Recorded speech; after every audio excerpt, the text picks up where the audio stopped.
Hey, welcome to the show, everybody. Welcome to the Council of Future Conflict. My name is Scott, part of the Future Conflict channel. And today we're doing episode 661. We're talking American politics, and the cartel is big mad. And cartels meaning like the CJNG after they got another one of their leaders rolled up Monday, I think it was.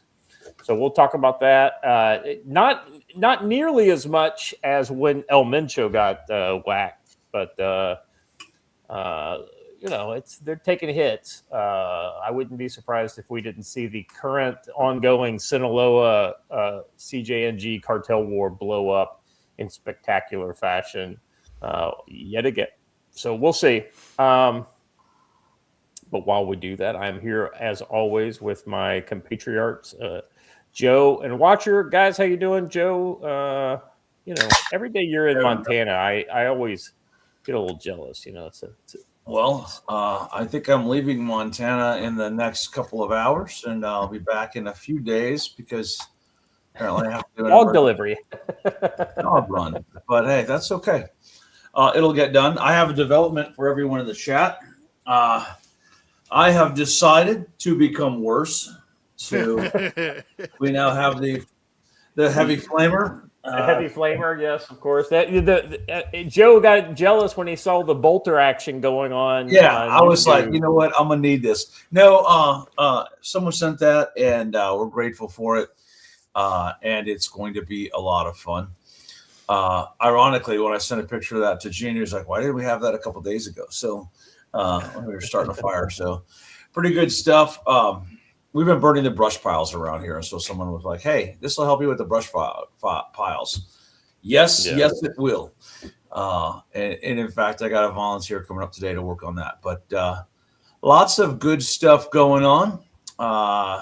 We're getting more and more ready for mountain readiness out here in July. So I hope you will all consider joining us. It's going to be a good time. Yeah, it's going to be awesome. I'm really looking forward If you have never sat on my back patio with Scott and I sipping on soju and Mountain Dew, you have not lived life, my brother. You have not lived life. You were right about that. That's what the first time we saw a mountain lion was sitting on that back porch drinking. So good stuff. You guys in the chat talk about episode 666. I mean, it's just a number, guys. Who knows? Maybe it's a number that has to happen in order for the day of reckoning. We are all about future conflict. So give a Marine a flamethrower might not be the best idea. So Marines have a long and storied history with the flamethrower. Most famously, Chesty Puller, a man after my own heart, who, when he was shown the flamethrower, said, "Yeah, that's nice and all, but where do you attach the bayonet?" And he's not wrong.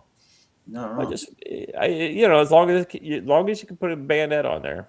Imagine coming around the corner in a trench and the guy you're facing down with you has a flamethrower. You're like, oh, this is a bad day.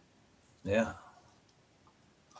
With a red hot, half cooked bayonet. Yeah, that'd be. Yeah, to fix them in place as you light them on fire. Yeah. That's right. Just because you light them on fire doesn't mean you're always going to have fuel. Right. It was good of the president to share his favorite podcast with the king and queen. I thought that was right. touching. Yeah. So Watcher, got this image of him talking about the future conflict logo and how awesome it is. The best part is that Melania's gasping at the sheer manliness of the men on the show, and Charles is offended and afraid. Yeah, disgusted, almost disgusted. Oh, very English kind of. I do have to say though, from the original photo, I heard this and it's the best. You say what you will about Donald Trump, but the man has range when you consider I'm going to destroy your whole civilization, and then what is it, 2 weeks later? Huh? Yeah.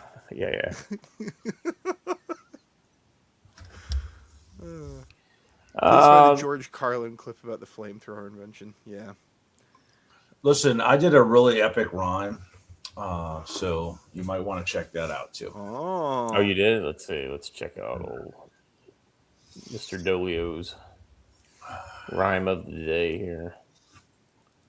Is that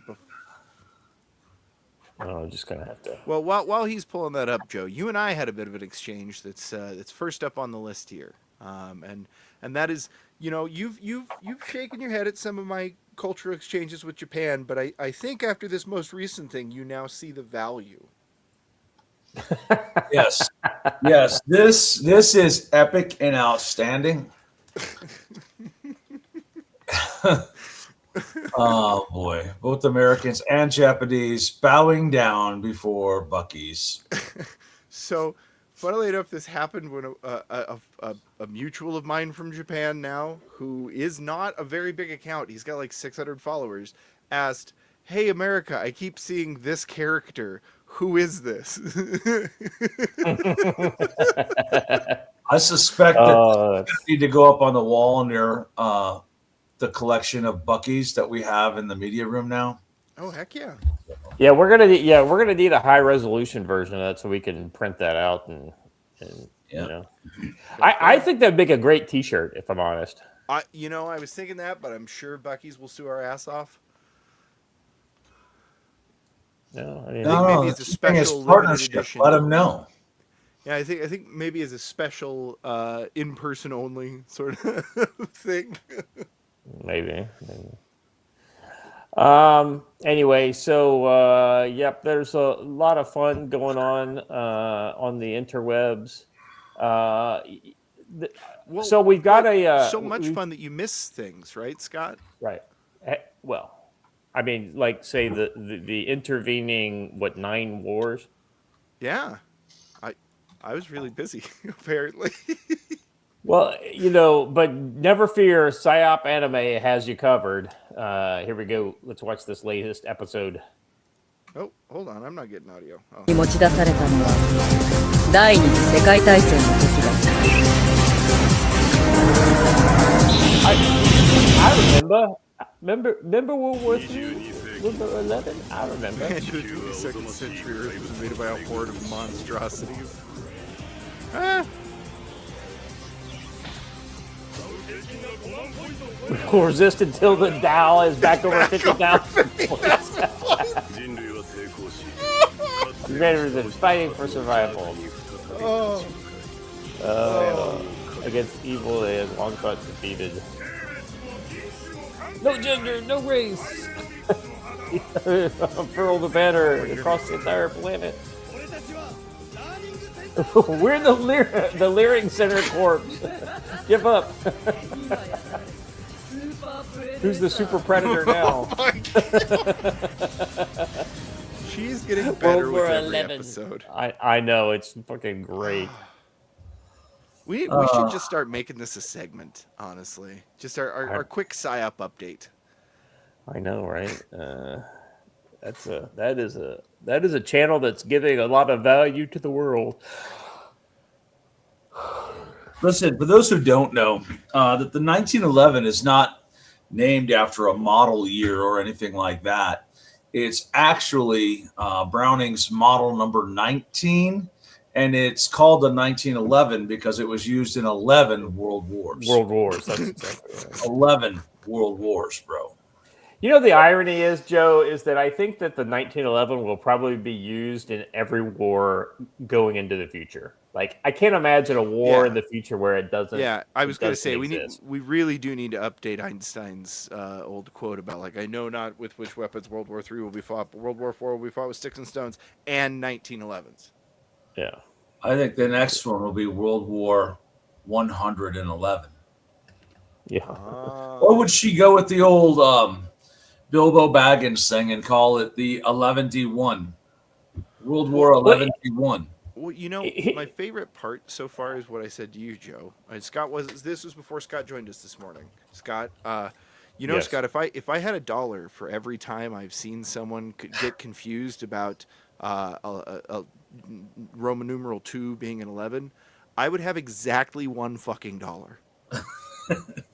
And prior to yesterday, you would have had no dollars. Correct. Well, the funny thing about this whole thing is that, like, I just assumed that she made the same mistake that I've seen people make in the past before, especially people who are not like super history nerds.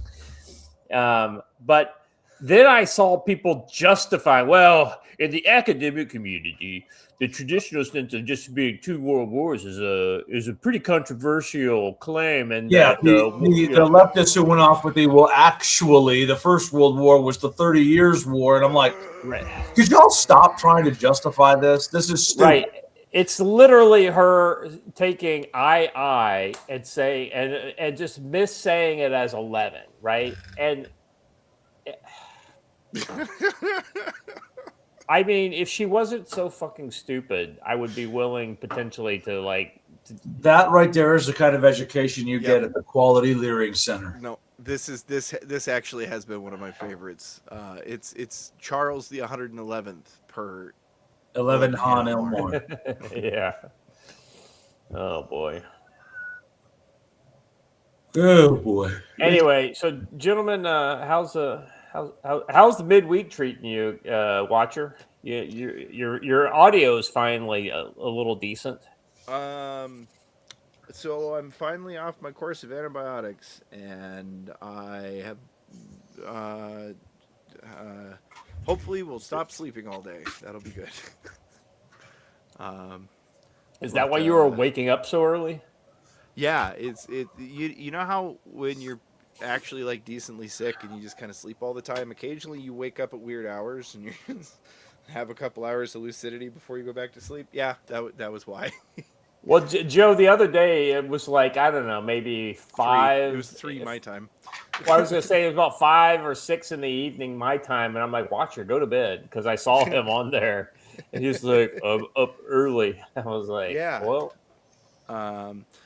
But I've, doing all right.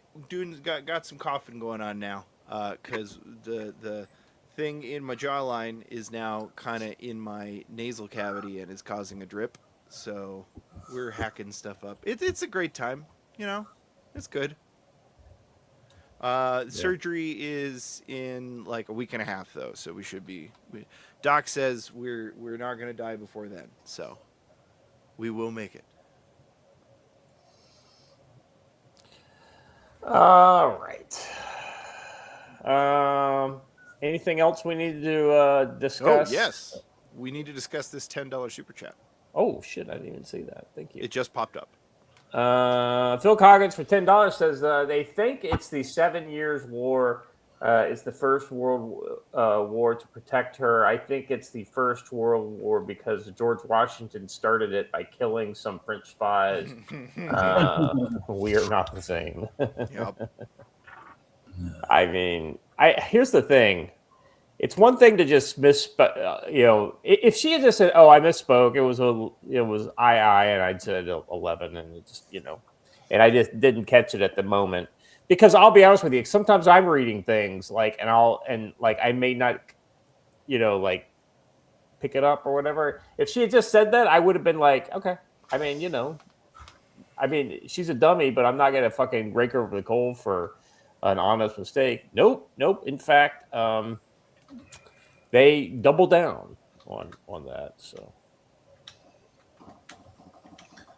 Rome was a good thing, good for the world. Carthage was cringe. Yes. Let me address Jean Rogers' question. She said, "You have a room of Buckies." Not really. In our media room, we have a collection of 5 stuffed Buckies, just because we liked stuffed beaver in the media room. So nice, very nice. All right. It wasn't a Djibouti joke, but it was pretty darn close. Speaking we have of one Djibouti, coming up in the show, by the way. I was gonna say, yeah, we've got that coming up. Joe, I put that in the tactical wisdom segment. As it should be. Gentlemen, we have many jokes this show, and we shan't tell a joke before it's time. And the first joke of all is, of course, Canada. Oh, yes. Oh my God! This is. I honestly thought this was like one of those, like, I don't know, like The Onion type of thing, or Duffel Blog, or I don't know, something along those lines. But nope, no, it's real. Yeah, it's serious as a heart attack. As he says here, I was leaked a confidential Canadian Forces report reveals Quebec officer training platoon had 83% permanent residents. The program descended into ethnic infighting between West African factions, lack of respect for women, and a 48% grad rate. All right, so when we open this up to read the article, CAF, Canadian Armed Forces training platoon with 83% non-citizens devolved into ethnic infighting. Let's see. This is an officer platoon dominated by non-citizens descending into ethnic infighting and lack of for women, peers, and abysmal graduation rates. Let me just say this, that as a veteran of West Africa, I'm shocked to hear that there was ethnic infighting among West Africans. Yeah, now, so why do they have a bunch of... No, hold on. Wait. I have a clip, and when I have clips, we're going to use them. I'm shocked to find that gambling is going on in here. You're winning, sir. Yes. I thought you were going to play the clip of them handing the AK-47 to the It says here, one French language platoon, which had over 80% non-citizens, was reportedly racked by the inability to communicate fluently, a lack of respect. I guess the pidgin French that they speak in I was going to West say, Africa if you thought pidgin English was bad, pidgin French. Wow. A lack of respect towards female CAF members, infighting between the Cameroons and Ivory Coast candidates. The Quebec platoon saw fewer than 1 in 2 recruits. Yeah, it was a 47% graduation rate, I think. While allegations of racial discrimination were made in multiple directions from candidates against staff, between candidates of opposing ethnic blocs.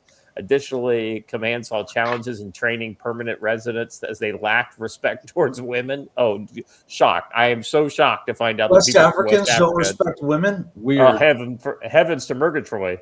For many candidates, it was the first time they'd even lived with members of the different sex. And for some, it's also the first time they'd been expected to treat women as their peers. It's almost like their cultures aren't, they're not compatible. They're not Western compatible with. Let's see. Juno News obtained a document authored by the school commandant and Lieutenant Colonel M.R. Keeley from an anonymous source. The confidential report is called Initial Operations Impact of Changes of the Canadian Armed Forces Recruiting Policies at Basic Training over 2025. It paints a picture of declining standards, cultural friction as Canadian Armed Forces rush to reconstitute its ranks by relaxing recruiting rules. The most dramatic example unfold. Let's see.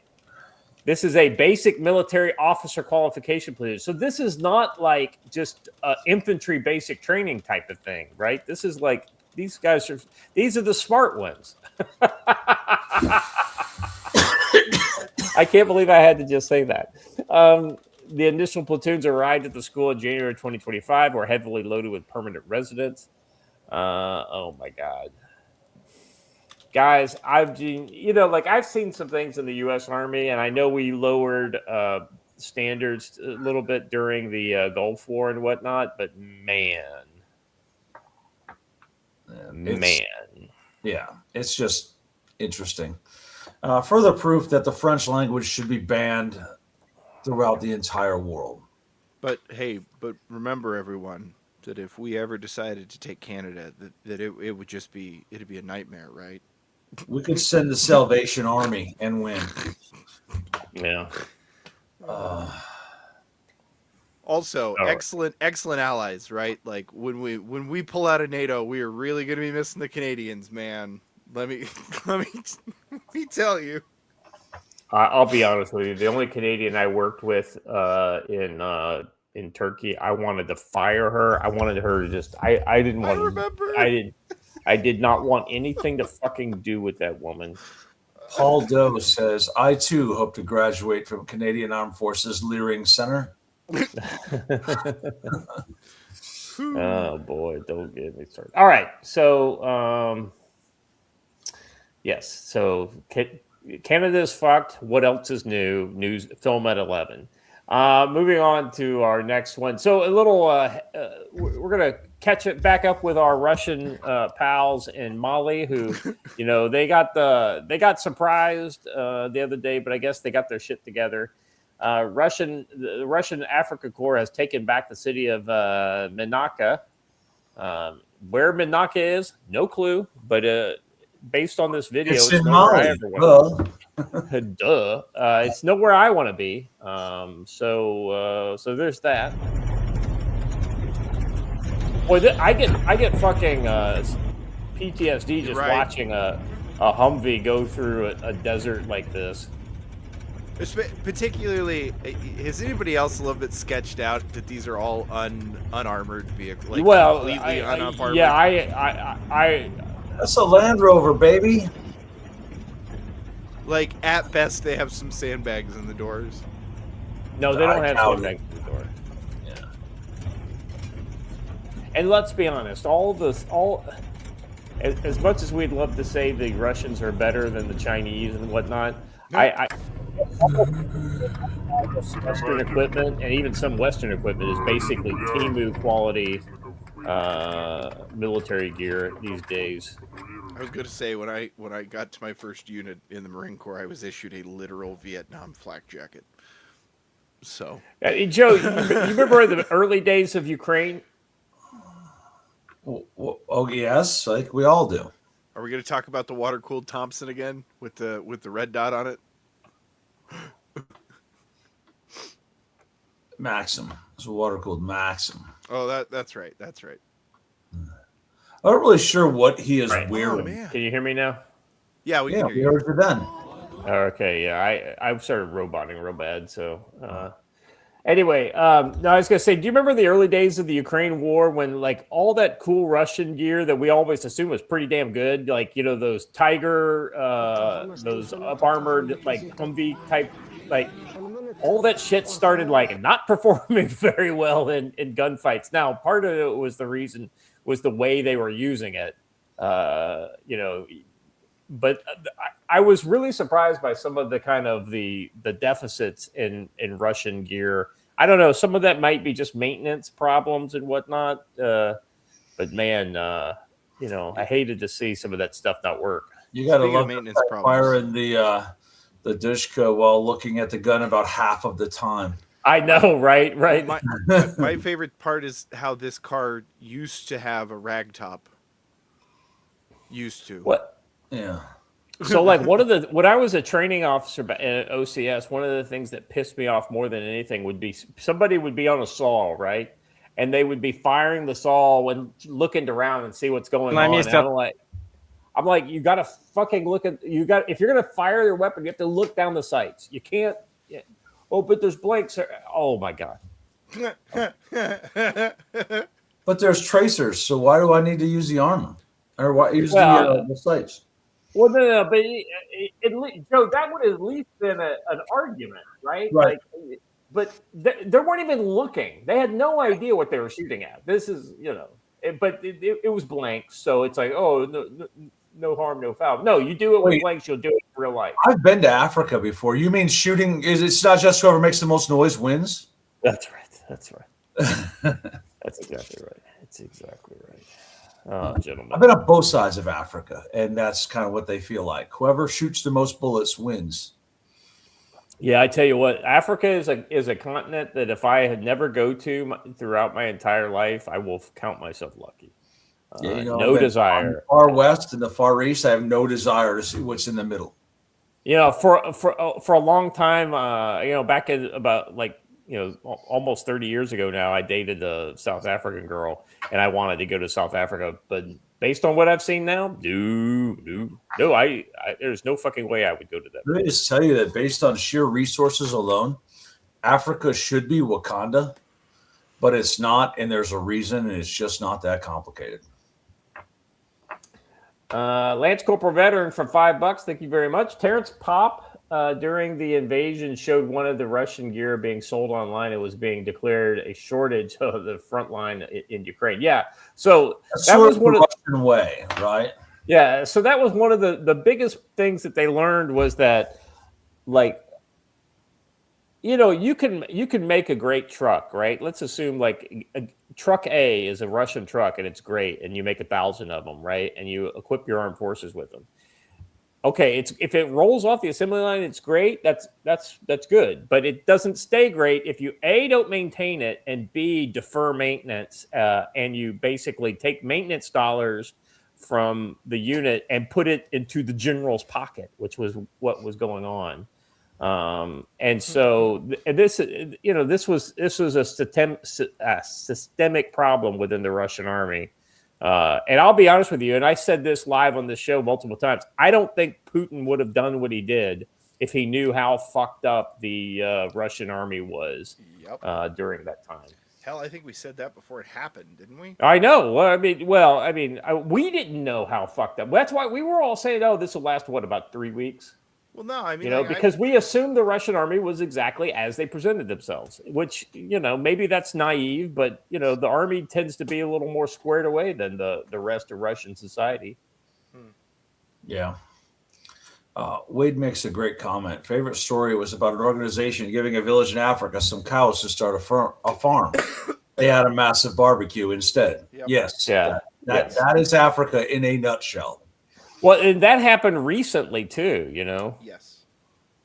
There was because I literally saw something about that happening, and it's happened more than once. So, let's move on to the next one here. We've got the attempted coup in Mali seems to have failed. That's a hell of a pickup truck. Is that a Hilux? I think it is a Hilux, Joe, or it was a Hilux. It looks like it. It might be a Mitsubishi, actually. На месте одного из боестолкновений к югу от Бамака. Right, Russian speaking, you can just kind of let's see. Attempted coup in Mali appears to have failed. Russian forces on the ground repelled attack and now control the capital and key towns. The Malian president appeared publicly today for the first time after reportedly being held under Russian protection. Yeah, he appeared with the Russian ambassador. The coup perpetrators that were destroyed by the Russians in the past week, which is both Al Qaeda and the Tuareg ALF. Let's see. Oh, of course, they're saying they're being supported and funded by France. I think that's funny. I don't know if France has got that many nickels to rub together, if I'm honest. At the moment, no.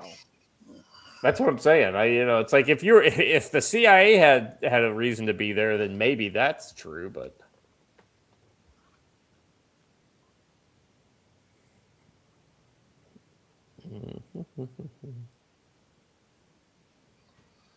Guys, we're in a CFC patch. Pretty close. That's an interesting way of carrying around the AK-47. Whoa! Welcome back, Mr. Low-Key LARP. It's been a while, brother. You just gifted us for 5 subs, and immediately, bam, like that, they were gobbled up. So if you weren't in there, you missed it. Congratulations. Who got them? Long time no see, Mr. LARP. Now hold up. That is a Hilux modification. I have not. So this is not a Hilux. I can't remember what these are called. Cruiser. Yeah, that's and that is a model that is specifically available in like third world countries where they don't have these pesky vehicle regulations and whatnot. Huh. Loki says he's been busy. Yeah, brother. I feel you. We've all been there. That's sorry, go ahead. No, that's what they call them in Africa. That's actually a Toyota Land Cruiser. Okay, so that is not a bongo. A bongo is any truck. But it's specifically the what is it? The Hyundai bongo is what gave it that name. Nah, if you ask a South African, a bongo is or an Australian, a bongo is any kind of. I guess in Australia they call them utes, but it's any kind of utility truck that they take in the bush. Yeah, Kia Bongo is the. I guess it was first launched in the 80s under the name Bongo. So maybe they got the name Bongo for somewhere else. Yeah, I was going to say, calling the car the Bongo came because that's what they call all backcountry pickup trucks in Africa is a Bongo. But in fairness, all of those kind of cab over, you got a picture of it? Yeah. Just show it. Watch it. Let me just. So all of cab over trucks like this were called bongos in Iraq and Afghanistan, even if they weren't Kias or whatever, right? Okay. That was just how. That was what That was just. It was just the name for a cab over truck. But yeah, I mean, I can only go off of what I know. You know how it is, Joe. Oh, well, that's a paint scheme I haven't seen in a Whether it's true or not. No, that's true. That is exactly true. That based on the thing I lived through. Okay. That was. Well, you know what is something But- that we. but- Oh, go ahead. I'm not saying what you're saying is not true. I'm just going off of what I know. They may not be completely. They're Well, here's something we've said is true multiple times, and you can literally witness it in this in the first shot of this next video. Hey, gentlemen, how eager would you be to get on a helicopter that's been maintained by a Middle Eastern country? So evidently the Russians gave Oh. these are like Lend-Lease Mi-24s from like 2022. Look at that. This is not what but watch her. It probably works. I mean, For Joe, look at now- this. Look at this Mi-24. Tell me that this probably, give it about 2 hours of maintenance and this thing's up and flying on missions. Play the video, watcher.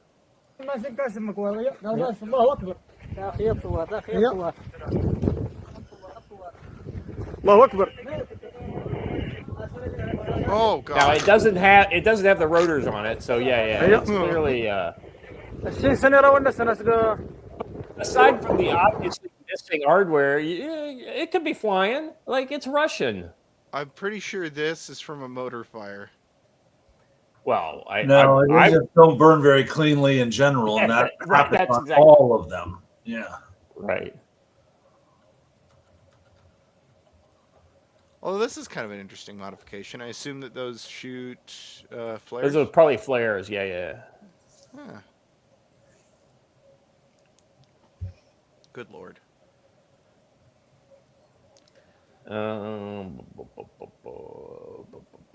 All right. Let us move on to the, so we don't have Iran. This is the first day since the Iran war started that we don't have Iran as a main topic.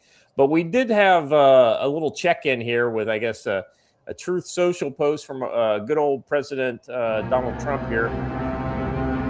I don't think you need to play the video, or at least you can play the video if you want. Donald Trump says, Iran has just informed us that they are in a state of collapse. They want us to open the Hormuz Strait as soon as possible as they try to figure out their leadership situation, which I believe they will be able to do. Thank you for your attention on this matter, President Donald J. Trump. So, at the risk of being called all kinds of names, I'm going to just say this.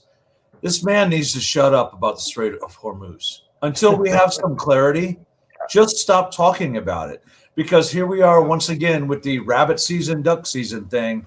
The strait is open. The strait is closed. The strait is open. The strait is closed. Just stop.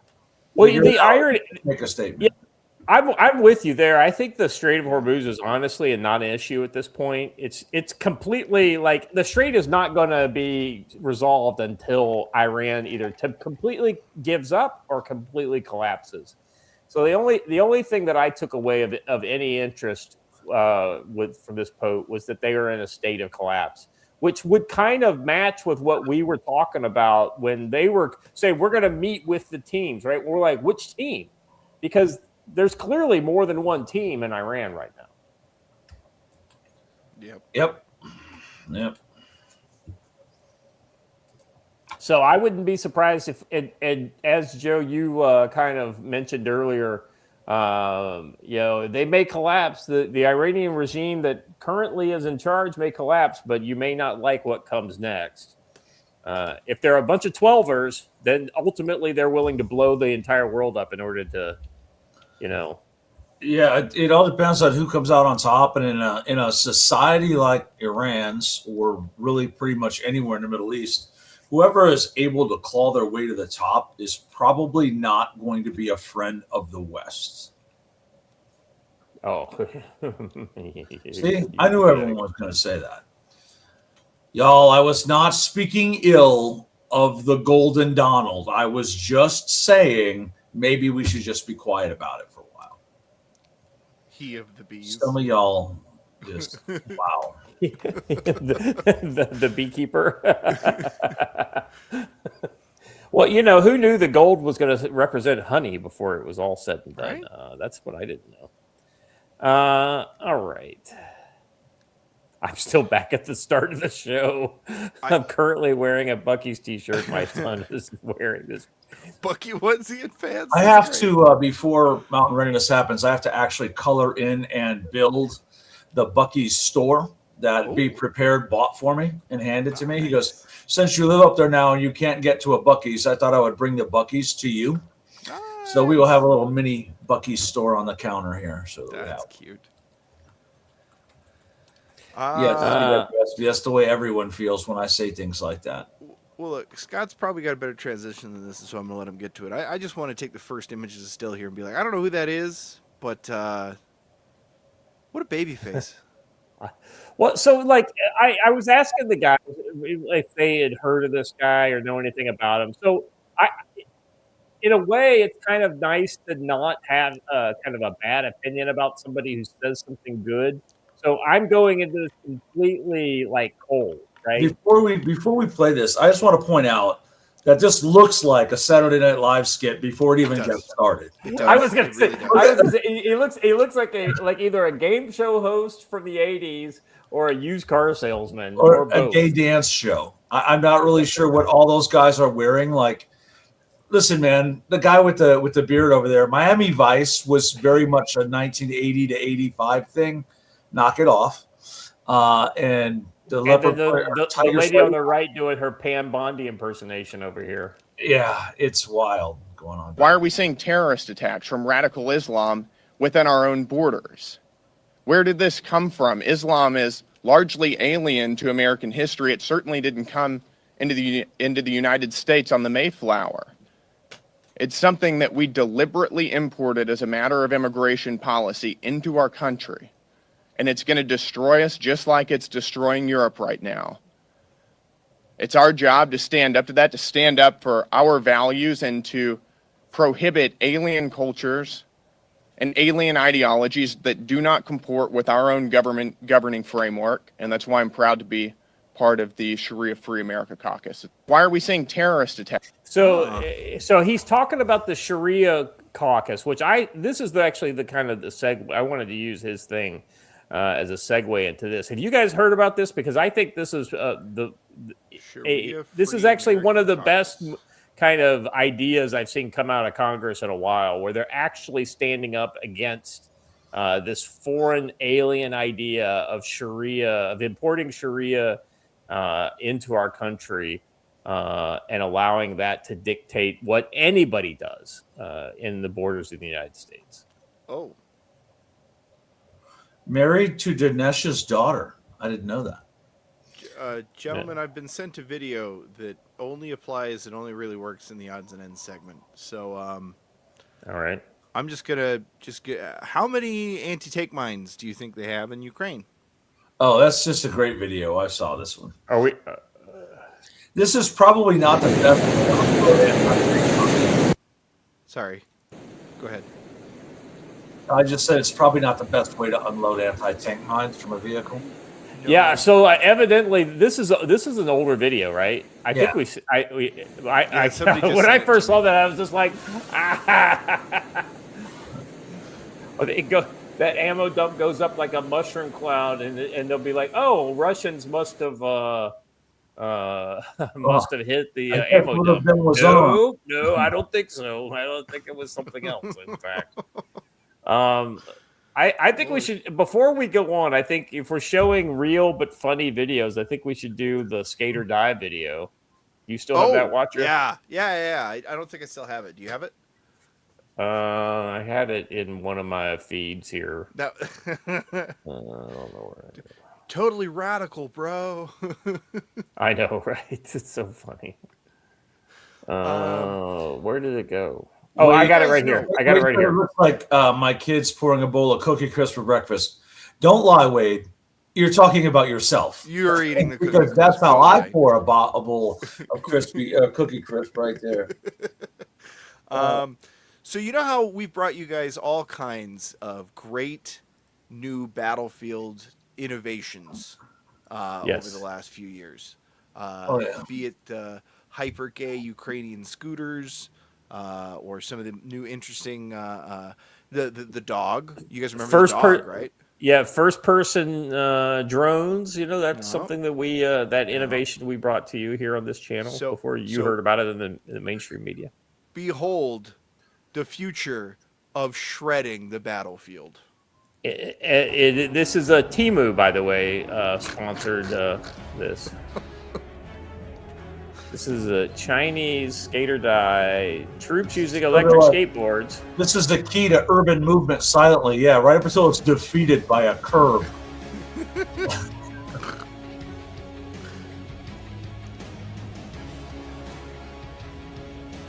Wow. Look at the terrain they're traversing, right? It's a Flat, battlefield. level, no holes, no rocks. Joe, I get the feeling this is something you'd see in like an Al Qaeda training video. You know, like That's exactly what it looks like, right? Where's the This skates? is how we are going to take the Americans. I was promised would an be Al so Qaeda fast. rollerblade brigade. I know, pretty upset about that. Tony Hawk's Modern Warfare 3 looks sick. Oh. In World War XI, the French had bicycles. Yeah, that's true. Well, you know, we're under an hour, so I don't know why we can't just mention this real quick. What do you guys think about the UAE saying they're going to leave OPEC? Best thing to happen to OPEC in a million years. I think it's. I think that it is part of a really great strategy that we've kind of talked about here that very likely causes a chain reaction of fragmentation of the rest of OPEC, with Saudi being left saying, I don't want to hold the bag. I think OPEC probably breaks up within, probably give it 2 years. And that leaves all threats to the petrodollar roundly defeated. Well, so go to the link I put in the private chat. That kind of gives us some overview on it. Fucking Mario Nafal is too damn useful to ignore. The UAE leaving OPEC is a major blow to the cartel's pricing power. This is true. And guess who is a key member of BRICS? Saudi Arabia. And their whole thing was they wanted to allow countries to purchase their oil with things other than U.S. dollars. So this is an FU to Saudi Arabia. This is an FU to the BRICS. This is an FU to everybody who's trying to basically tell smaller oil. Oh, wait a second, small oil producers. The UAE is OPEC's second largest producer and can now pump freely with no output restrictions. I think it's the third largest global producer, or is it the fourth? I can't remember. Anyway, good for consumers in the short term. More supply, downward pressure on prices. Less clear for U.S. producers. U.S. is the energy independent, but still imports roughly a third of its oil, including heavier crudes from the Middle East that American light crude can't replace. The world was already oversupplied before the Iran war, so it's unclear if the long-term demand for it supports UAE's extra production. The big picture, Iran war is permanently reshaping the global energy supply chain. Yeah, so this is exactly right. And I think ultimately this is bad for China. It's good for the U.S., and it's bad for the BRICS in general. That's my take. What do you guys think? Sure. I think that this is a great way to lower the overall price. UAE is one of the top producers, and I think that it's a great way to bring the price down for everyone. Yeah, I think it's ultimately going to be a positive thing for the U.S. consumers for sure.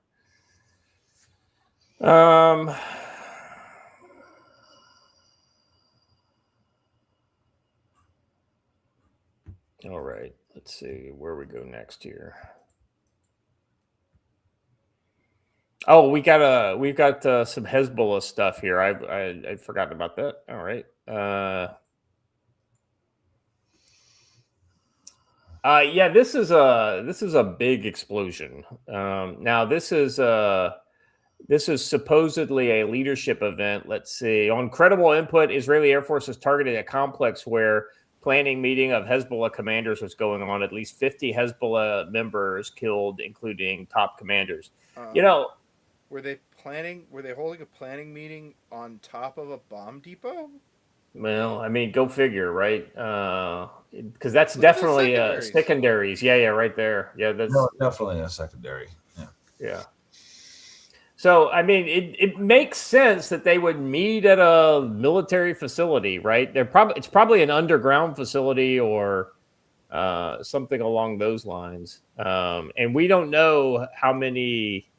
So they say here that 50 Hezbollah commanders were killed. The Israelis have been pretty damn good with time-sensitive targets for the last couple of years. So I'm inclined to kind of believe this.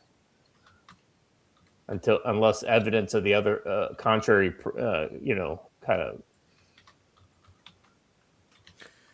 And while I am fine with it, I don't really care. Can we stop pretending there's a ceasefire? I don't think there is a ceasefire in Lebanon. There is technically a ceasefire. Oh, that's right. Yeah, that's right. Yeah, I do remember now. Well, I'm fine. We can do whatever we want. Like, they're gonna kill each other, whatever. But can we not? Can we just go back to words having meanings? We're not in a ceasefire with Iran. I mean, we are. Iran's not in a ceasefire with us. And Israel's not in a ceasefire with Lebanon. I don't know why. Literally, the only people abiding by any ceasefire conditions are us, and it's just that silly. Right. Yeah. I don't understand why we're doing this. This is why I do. I know exactly why we're doing this. There is a person who wants to be liked by everyone on the world stage, and that person bends over backwards to try and be liked, and it usually ends up in us getting screwed in general. Sorry, but that is a fact. There is that. All right, this next one is the Israeli Air Force targeting a tunnel in southern Lebanon being used as a storage facility for rockets and a hideout. Hundreds of rockets, along with other arms and ammunition, were destroyed, and a large number of I think this is a controlled demolition. Is what I think. I don't think this is like a controlled death to me, but it's rather in a rather wide area, though. Yeah, it's a large tunnel complex. So there was another video. See if I can find it here real quick. It was a tunnel that they were going through. That actually does look like a tunnel going up right there. Yeah. Let's see if I can get this. Well, I suppose if you use thermal barracks in a tunnel, it'd probably look a lot like this.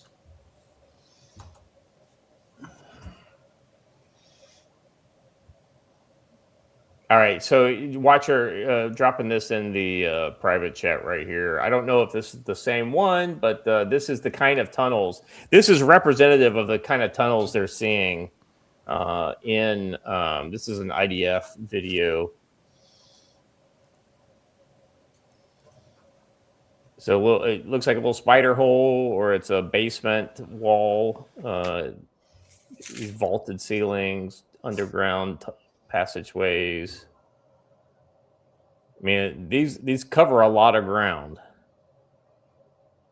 and they're pretty solid walls. So an explosion in them is going to be channeled all the way along it. So just like a barrel of a gun. Yeah. It's kind of like getting all the mud and it's when those things, when it goes, it's almost like shooting a gun with a bunch of mud on the flash suppressor. It just goes flying every fucking direction. So, yeah, they scour those tunnels pretty damn thoroughly. But they're also seeking to collapse them too. So I mean, it's not like they're. What's amazing to me is how many of these look like these. It doesn't look like tunnel. It looks like a fucking basement. You know what I mean? It's a full on bunker kind of complex. versus what is a tunnel but a basement and several buildings connected to each other? Yeah, right. Well, our bunker. Yeah, that's exactly right. So anyway, I just thought that was.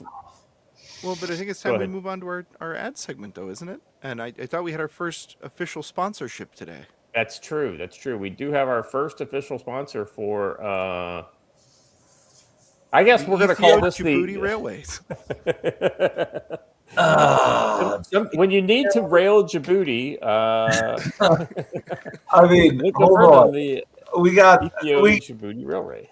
The best part is we organically got rail and Djibouti all in the same sentence, and we didn't do it. Man, if you want to get railed in Djibouti, this is the way to do it. That's the only way to do it. Yeah. And it's a shorter container, allowing better maneuverability within the tight confines of Djibouti. Well, look, it's not the size of the container, right? It's how you use it. Can I just say, like, if we were to make a copyrighted T-shirt, this would be it. Like, if we started selling Djibouti Railway connecting businesses with that logo on it, nobody would. It's not a mistake that their logo looks a lot like a fist. Right. Anyway, yes. What a great idea. We're having fun, Nothing goes in Djibouti accidentally. That's correct. That is correct. That's an asshole. Oh man. And Stormy says, "Lucky Djibouti."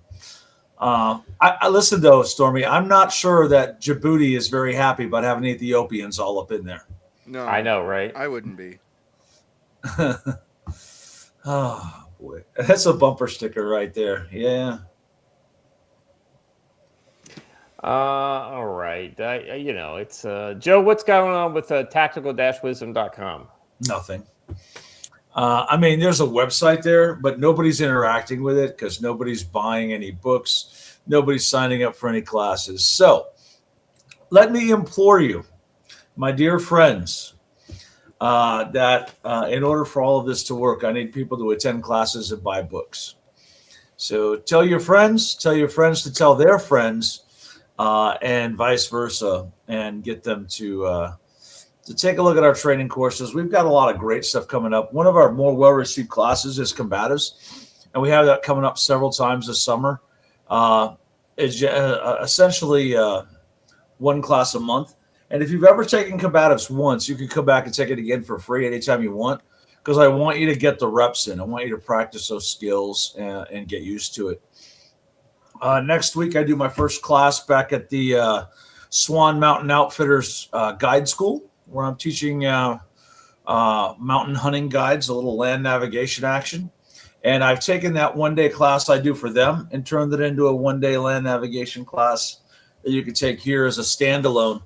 You don't want to come out for a whole, 3 to 6 days worth of training. Come out for a single day learning how to do land navigation or whatever else you got. We've got a bunch of basic pistol classes on there, some basic radio classes, all kinds of good stuff. Come on out, have fun, hang out. And Hunch, thanks for throwing me off with the Djibouti rails are where we packed the trunk full comment. Well done. Well played.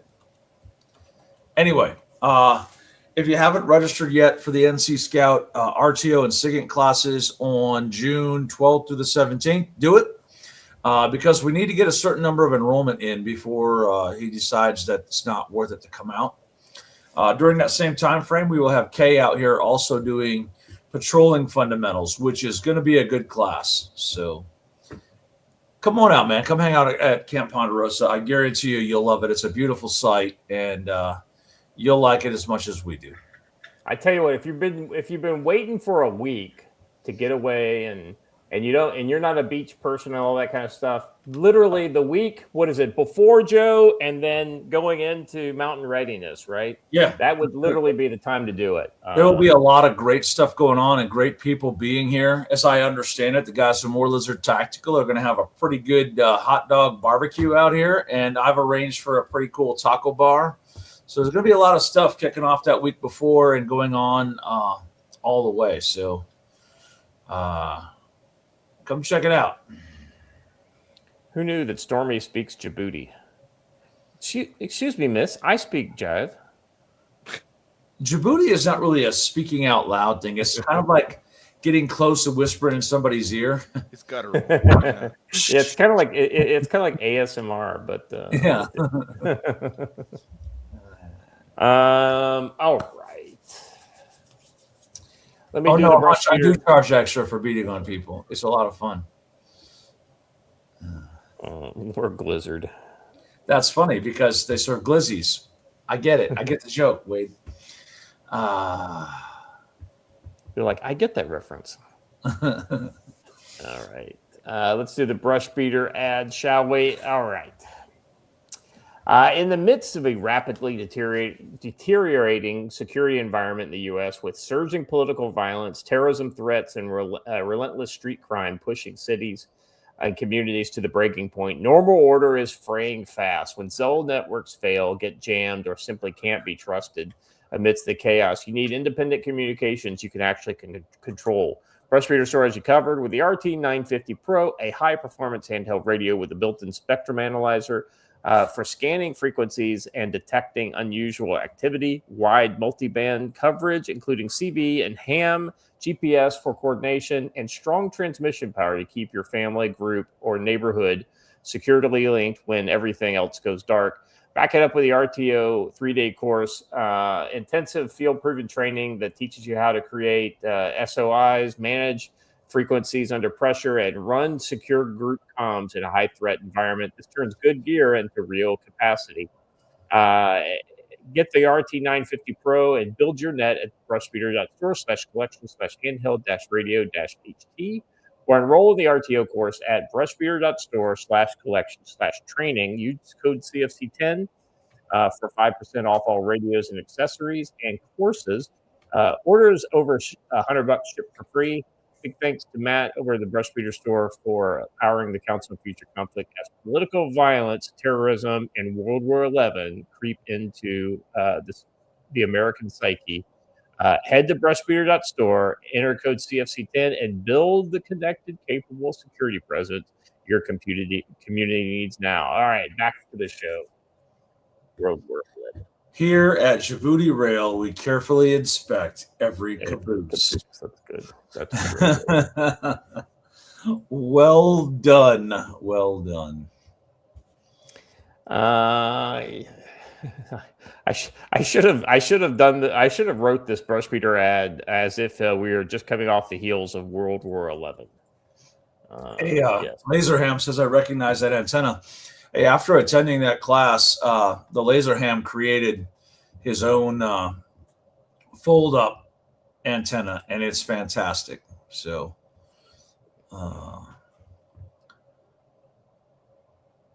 I have to deal with a volunteer who has just arrived. I will be right back.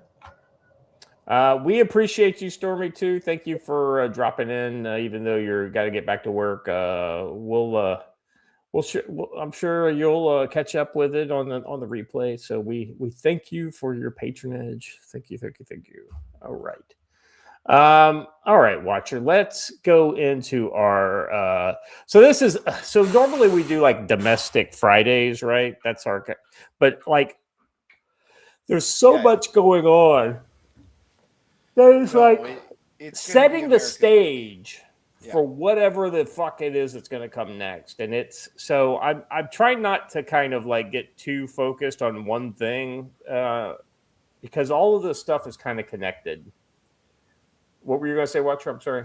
No, that was it. I was just agreeing with you. It's a busy week in American news. Yeah. Well, so, we've been talking about this next dope for the last little bit because he's been saying enough stuff successfully to get him noticed. But this is the first. I mean, like I've said that these people are evil and demonic, but this is the first video where he's literally channeling the demon. Look, you fat fuck Trump! If you listen to this, you listen good, because what I'm getting ready to say is what a lot of people in this country speak for, who I speak for. And I speak for a lot of fucking people. You hear me, you fat asshole? I mean, you barely speak, so I mean, he looks like more like the Crypt Keeper. seriously. This is what we believe. You're right. I got Trump derangement syndrome. I hate the motherfucker. And you know what? I don't want to get rid of it. I don't want to get better. I want to get worse. I want to hate him more. I pray to God in heaven, God reign the righteous reign of Trump derangement syndrome. Pray for me, Lord. I'm your vessel on this earth. Pray. There's literally spit flecks on. That's what I'm saying. This is like him channeling demonic energy here. For the people that listen to this, we want more. We want to hate the son of a bitch so much that we can't see straight. We know. We know that's literally what you're trying to cause.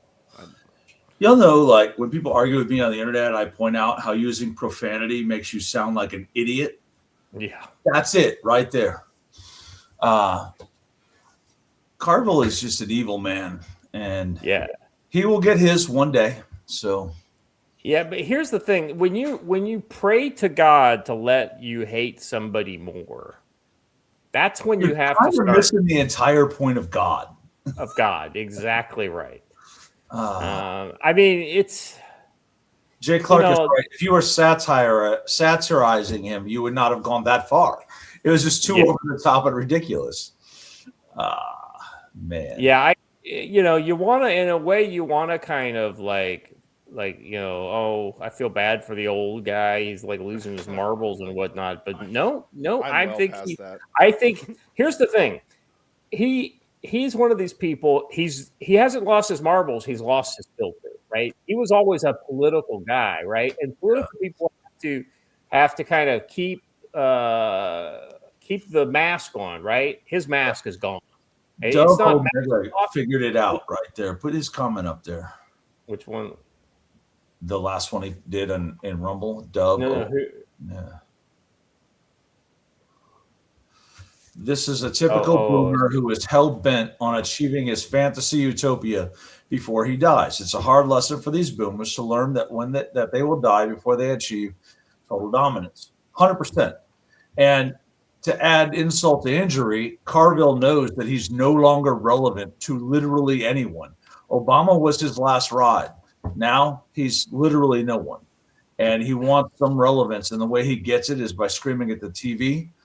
And Rowan is right. Kathy Griffin is looking rough because I think there's a resemblance between those two. Oh, man. Well, when you have demonic kind of possession going on, it is rough on you physically. Joe, I just dropped something for you. I think you need to get in the private chat there. Let's see. Over in the Rumble chat, Derna for $5 says, people throw around the word hate a lot. I didn't know what it meant until I went to war. I hated the Taliban. Hate is what you want to kill people all the time. Yeah, Look, Derna, let's not even use past tense. I still hate the Taliban with a passion. Yeah. I hate the North Koreans. I hate communists. I can imagine that, yeah.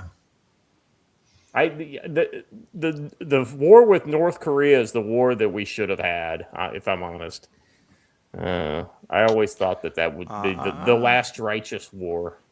I don't know, man.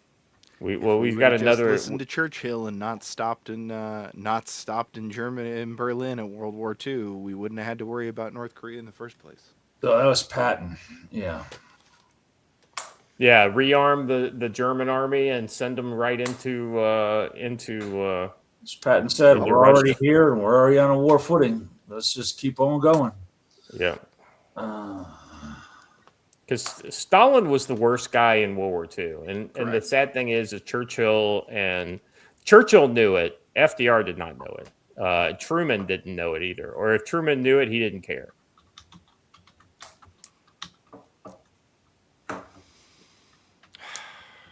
All right. Uh-oh. We got a new thing here. Oh, well, before we move on, we have to cover this. Yeah. By the way, Scott, I was gonna say, Scott, I saw that already, but yes, yeah. I can't imagine what would happen if you fired that. But Oh. beautiful. It's a thing of beauty. You know, here's the thing. I don't think FDR was a communist. I think FDR was an opportunist, and he used the communists to do what he wanted to do. Because he did not allow the communists to do everything. Because the communists worked for him. And the irony is that a lot of the people who worked for him also idolized Mussolini. Let's get the chain of events right. FDR was a socialist, not a communist. Truman was a communist. Yeah. So, and more importantly, Mrs. Truman. But the best comment on that Mali technical thing is AT3 Tactical. Good friends. Click AT3 Tactical's or read his comment there. Yeah, what's it say? Well, you just made it go away. Scroll down. Oh, yeah, your watcher's controlling that. That's mega. You got to unbigging it. Unbigging it. What? Yeah. You made it big. We couldn't read the comment anymore when you made it big. Yeah. Open it back up the way you. No, not this one. No. Go back to the not in the post. chat. I meant on the tweet. Technical post. Oh. Scroll down. You see Scroll AT3. down. Right there. Right there. AT3. Oh, sure. A guy in Mali. Go ahead. Sorry, go ahead. Yeah. Oh, sure. A guy in Mali does it, and it's A-OK because he's fighting the Russians. I do it, and I'm simply the problem. 100% right. 100% right. So, that's exactly right. I mean, hey, that's where I buy my detent pins from. So when you lose a detent pin, AT3 Tactical, they're your friends. I'll get it to you in a day. Somebody you're losing a detent pin, so just put them in your speed dial. Somebody had posted a meme of an AR-15 detent pen like orbiting the Earth because that's where they go when they go flying out of when you're trying to put a lower together and it just disappears. Yep, they just vanish. Yeah. All right.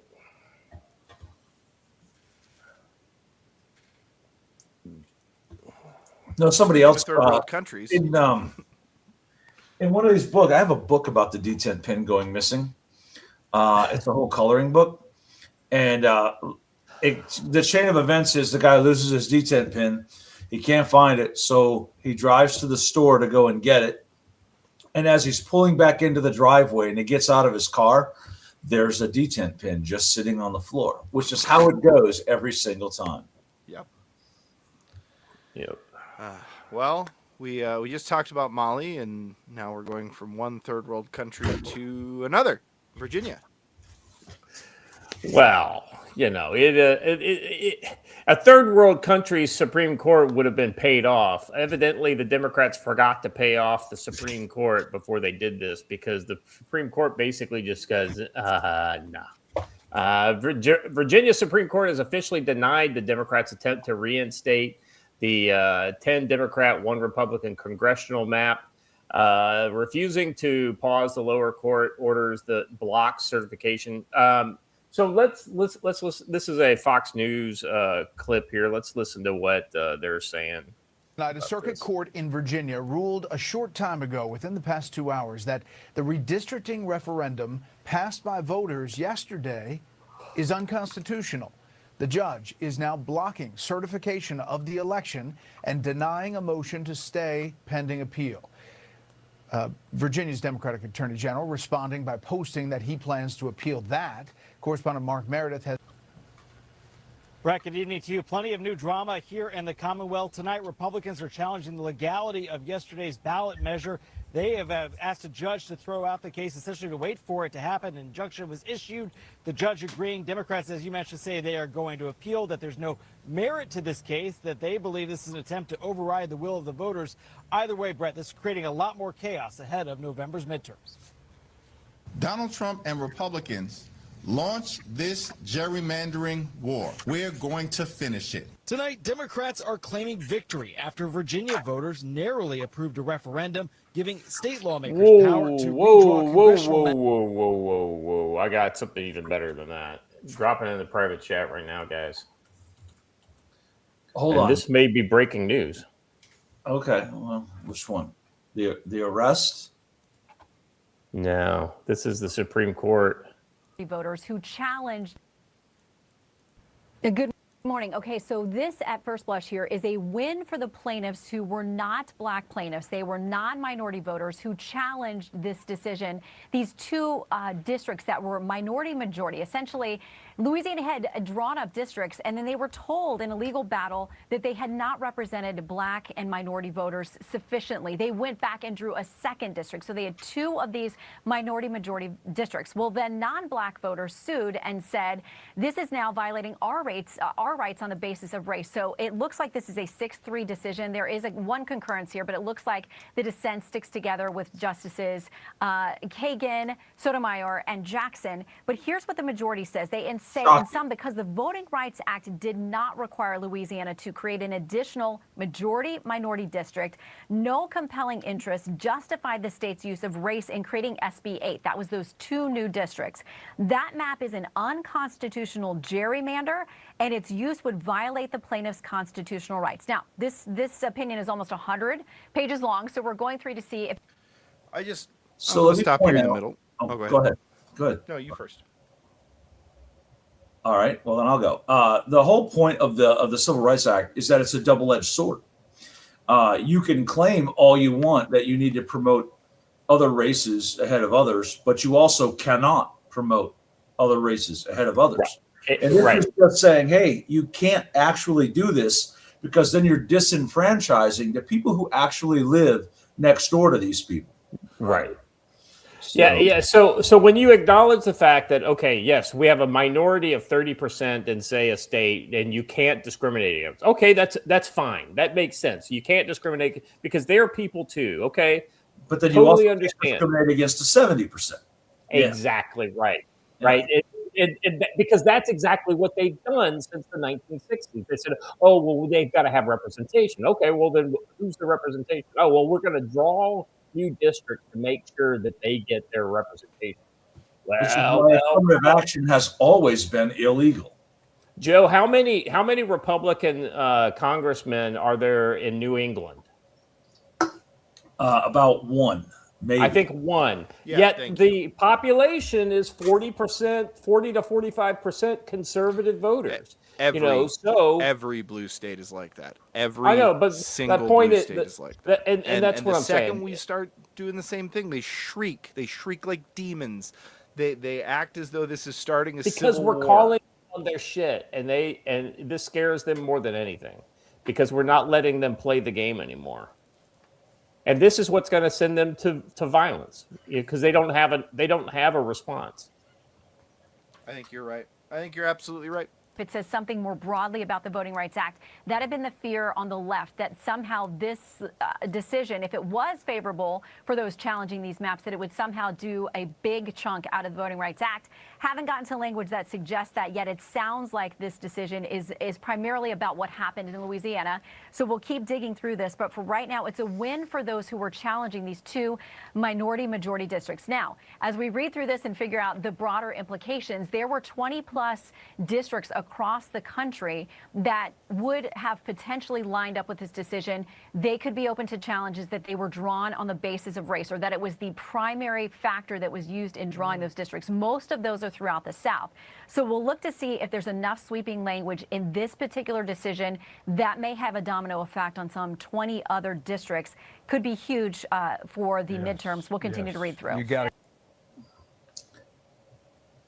Yeah. Hey, that's a win. Hey, I wanted to point something out. After the detent discussion, I was reminded of something. Firearmsunknown.com. I want you guys to remember that website. They make cool books like On Top of My Rifle, which is a coloring book for grown-ups. But in it, it tells a little story about a guy who was doing a rifle build, and he lost his detent. And it the whole book is just about the thing, trying to find the detent pin, and all of that. My poor little detent was laying there on the ground. But they have on top of my rifle, they have the Killdozer coloring book, which tells the story of Mr. Heemeyer. So that's a good one. The next one is Taxman, Won't You Go? About how taxes are entirely theft. And F is for firearms, which features a lot of our favorite firearms. And the entire point, E is for explosives, fun for everyone. Flip it to the back. Let's see. T is for triggers. If you know what kind of trigger that is, hey. And then what's this? S is for silencer.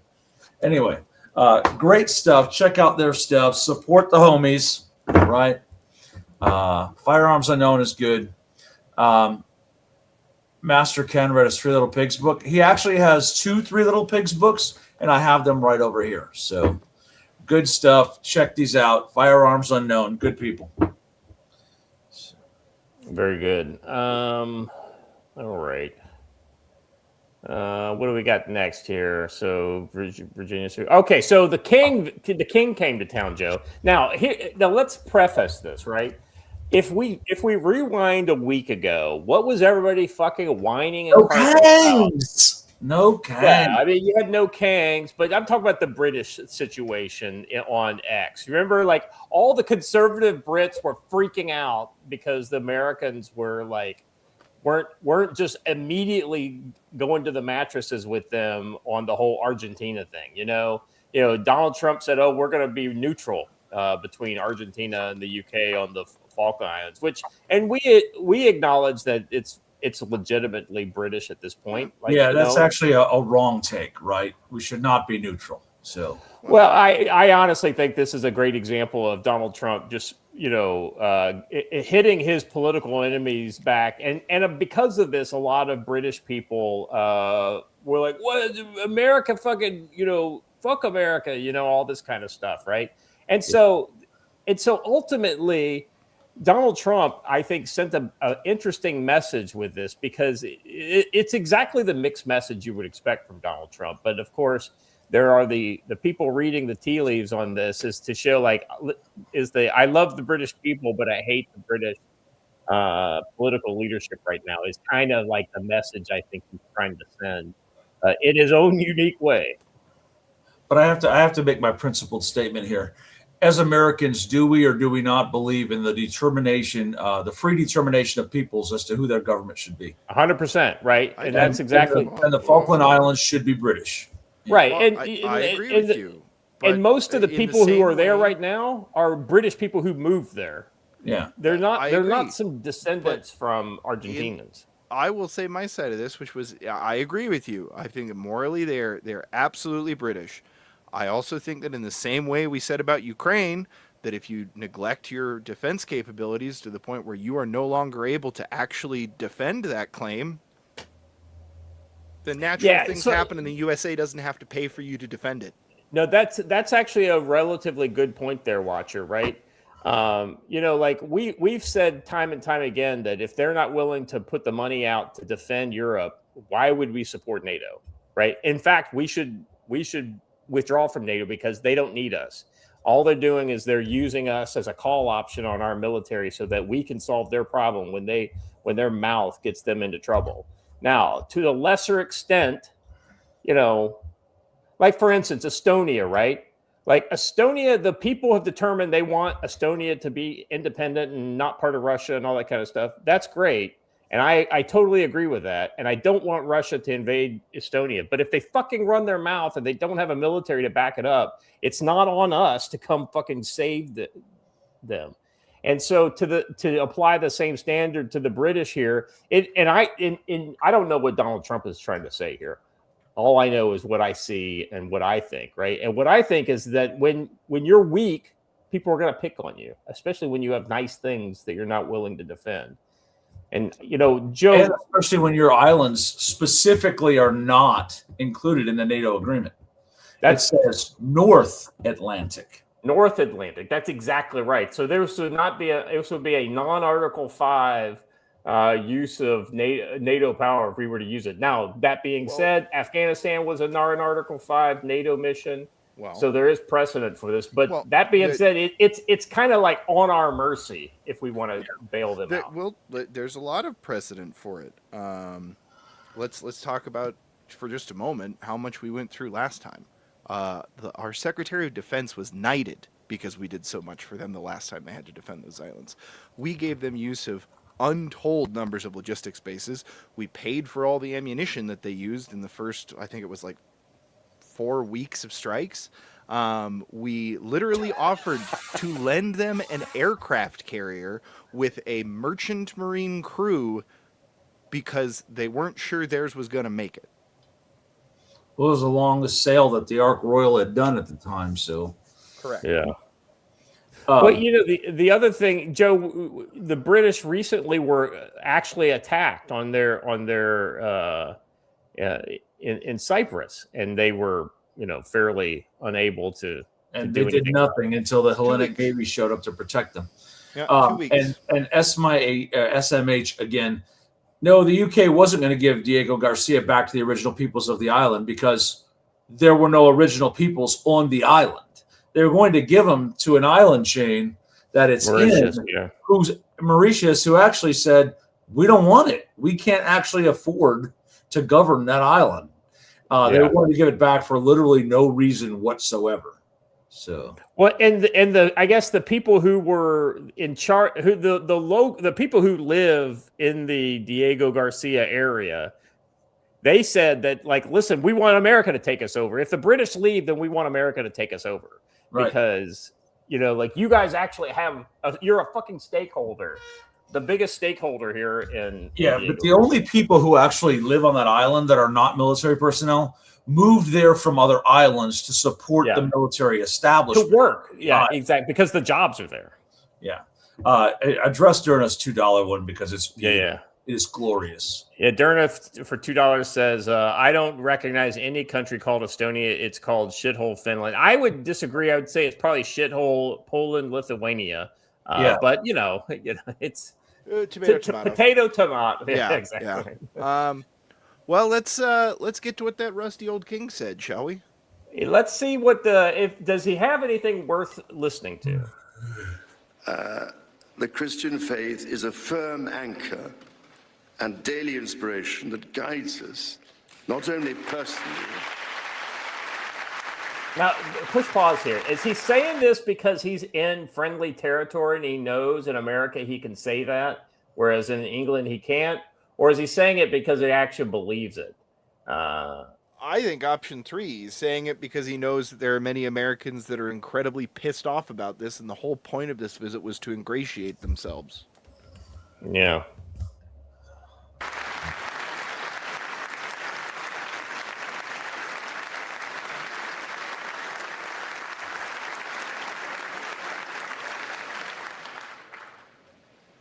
And yet he goes home and prays not in only personally, but together as members of our community. Having devoted a large part of my life to interfaith relationships, i.e. becoming a secret Muslim and destroying the Anglican Church. It is that faith in the triumph of light over darkness, which I have found confirmed countless times. Through it, I am inspired by the profound respect that develops as people. I think he's ingratiating. I think he's saying things that play well at the given audience. So when it's all said and done, even though he doesn't have any real power, he's essentially a professional politician. I just have to say this, that ever since he traded in Lady Diana for that monstrosity, Camilla. Oh, my God. You have to wonder his judgment at all, right? Opinion disregarded. And those will say, oh, he was forced to marry Lady Diana. Oh, shucks. That would have really sucked, right? Steak too juicy. Lobster. Yeah, Lance Corporal veteran for $5. Yeah, I think you're right with the money here. He's saying what every world leader does when they in the U.S., appealing to American values for a paycheck. Yeah, and he didn't want to get fucking Zelensky. Is what he didn't want to do. Yeah. Like not being Zelensky is like the minimum standard for all people, like world leaders who come here. You know, I know that we're not through the King segment yet, but I do have a statement that I just have to say about this, which is I see a lot of Brits being like, "Oh, did the King just save NATO?" No. we didn't. Why would we care if one of your celebrities comes over? He has nothing to do with your government. He's literally just a celebrity. Like, we're happy about it, great, but this just goes to show you how the Europeans have no idea who Trump is, right? Trump is a fucking deal maker. He's a connector, right? That's who he is. He doesn't want to hate you. He wants to be your buddy. But when you say fucking stupid shit and you do stupid shit, you're gonna basically cause him to punch back. Because that's what he does, right? He punches you in the nose, and he's not going to let you forget. By the way, when we get to the Kings thing, I want to add this one in, Watcher. Just make sure we cover this, because this is the fucking White House account. I want to mention a Zelensky thing, since you brought up Zelensky. Yeah. In the wake of the assassination attempt, the left tried to make this point about Zelensky didn't ask for a $400 billion ballroom to keep him safe, or a $400 million ballroom to make him safe. Dude, we wish Zelensky only asked for $400 million. Zelensky has gotten about 36 times that. About $400 billion. To say Zelensky didn't want a $400 million ballroom is a silly argument to make. Also, he has cost us far more.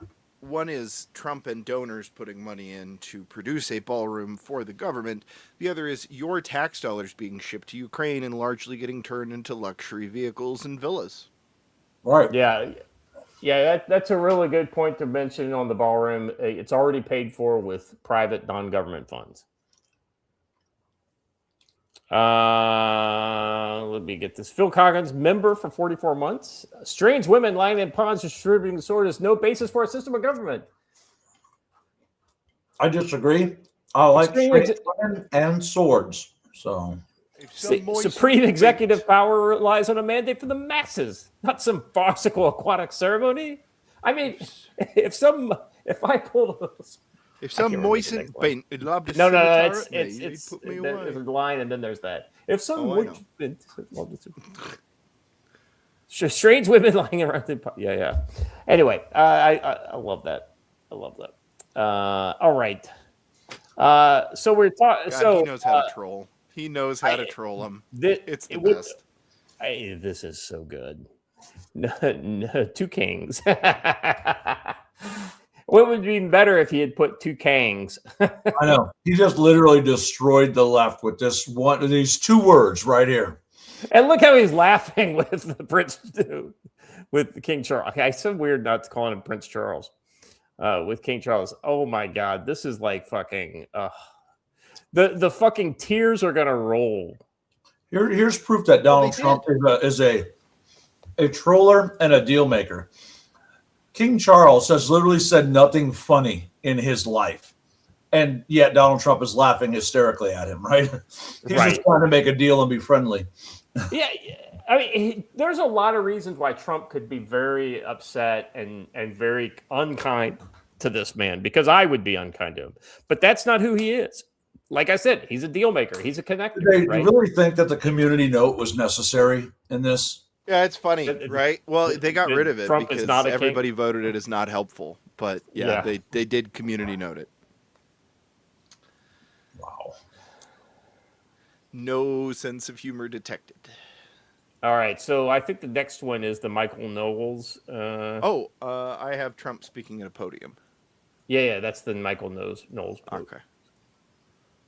He says, Michael Knowles says, pardon me, I'll just be over here injecting this speech directly in my veins. So the whole point is he's talking about how important the British cultural tradition is to America, and it is critical to America. Here in the shadows of monuments to George Washington, Thomas Jefferson, honoring the British King might seem an ironic beginning to our celebration of 250 years of American independence, but in fact, no tribute could be more appropriate. Long before Americans had a nation or a constitution, we first had a culture, a character, and a creed.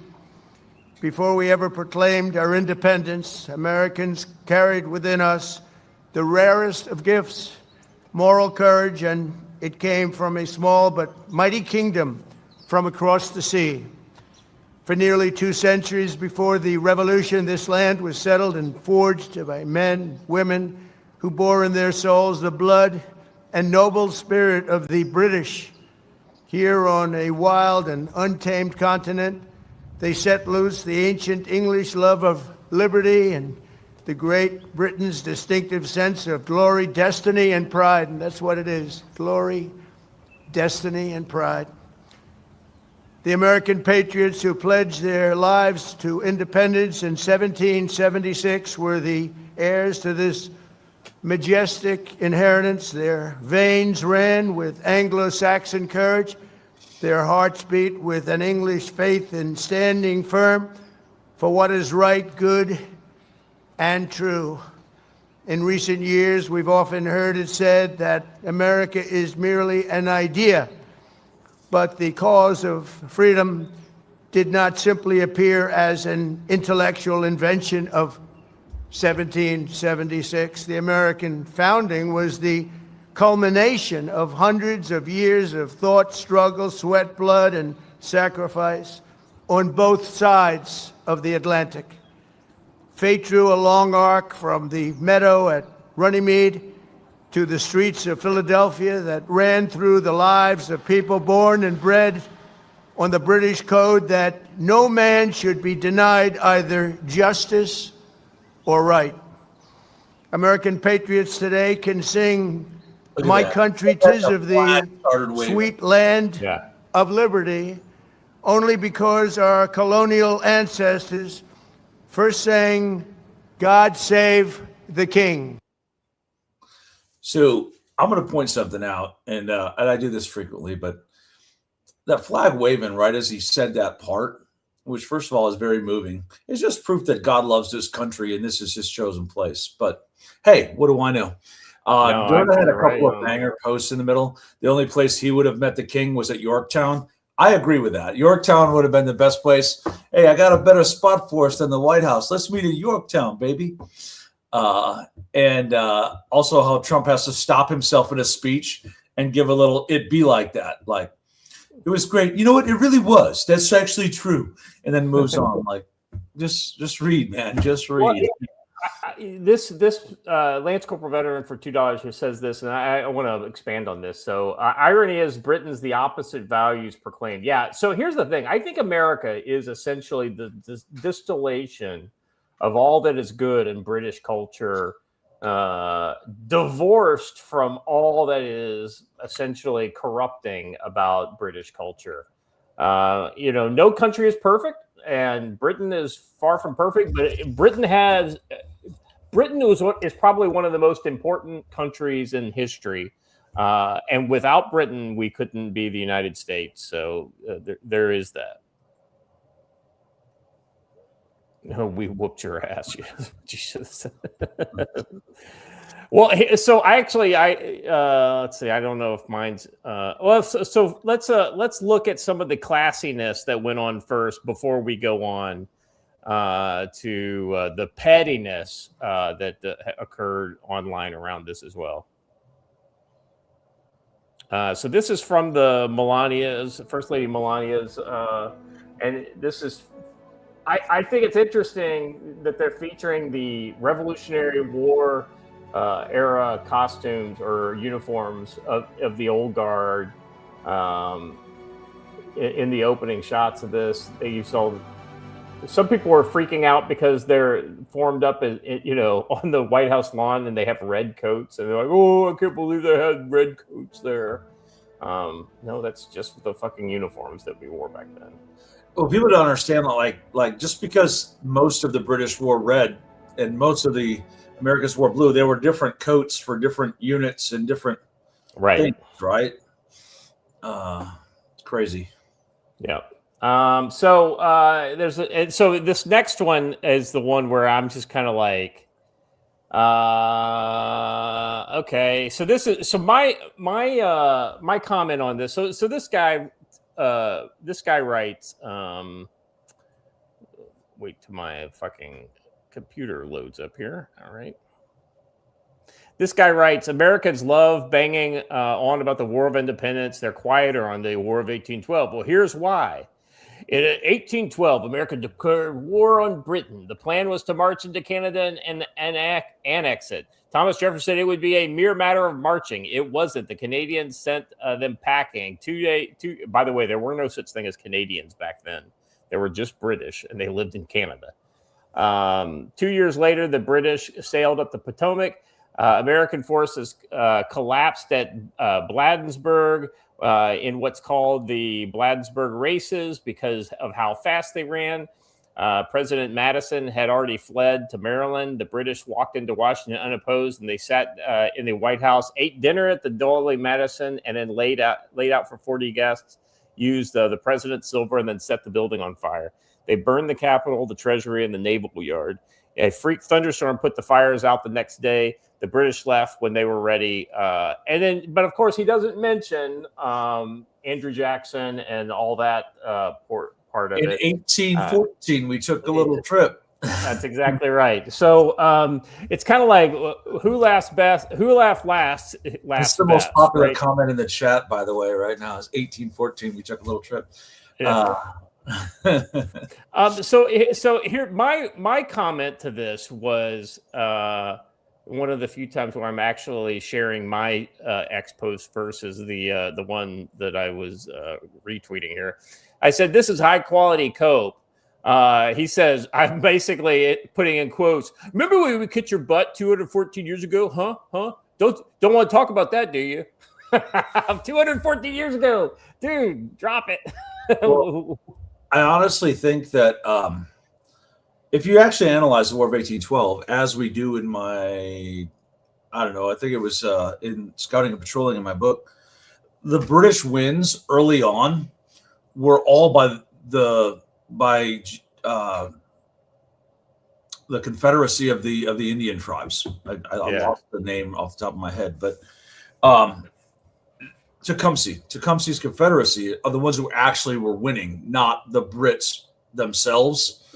And then we started pushing back. So I guess I could attribute their wins in the War of 1812 to the Native Americans rather than the actual British forces.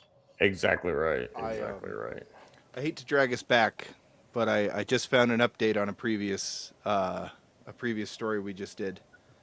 Another photo has emerged of the bee.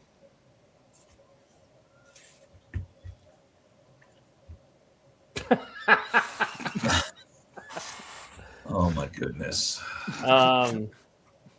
Let's get to the last one here. I think we got one.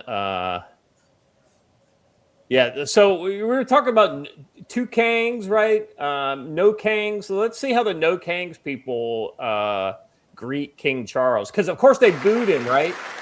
No. Members of Congress, I have the high privilege and distinct honor of presenting to you His Majesty Charles III. Wait a second. I didn't think they liked kings, guys. They like that one. They like that one because he said Trump. Adler's clapping for him. Yeah. I mean, look at it. They like that king because he doesn't like Trump, I guess.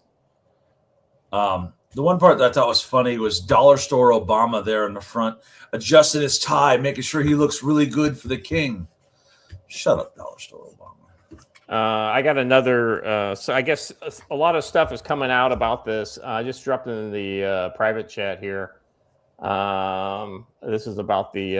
All right, holy crap! Liberal Justice Kagan is convinced that the majority 6-3 opinion authored by Sam Alito totally guts race-based VRA Democratic congressional districts in the long term. Let's go. The new callous requirements will effectively insulate any practice, including any districting scheme, said by a state to have any race-neutral justification. That justification can sound in traditional redistricting criteria or else can sound in politics or partisanship. As to the later, the states need to do nothing more than to announce a partisan gerrymander. Time for every southern state to go for broke. Yeah, I totally agree with this. They're saying that voting rights are not supposed to be about skin color. They're supposed to be about residency status. Who lived there? You don't have to modify it because you think because they have a certain skin color, they're going to vote the way you want them to.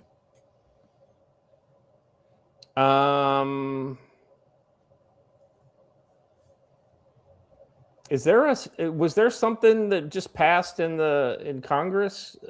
Some Pro 2A stuff?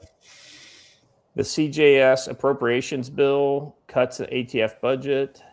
Not that I've seen. Defunds the ATF's illegal gun registry. Defunds every Biden-era ATF rule. Prohibits NFA registration. Reduces NFA wait time. Oh well, then if the NSA is still around, then it's still no good.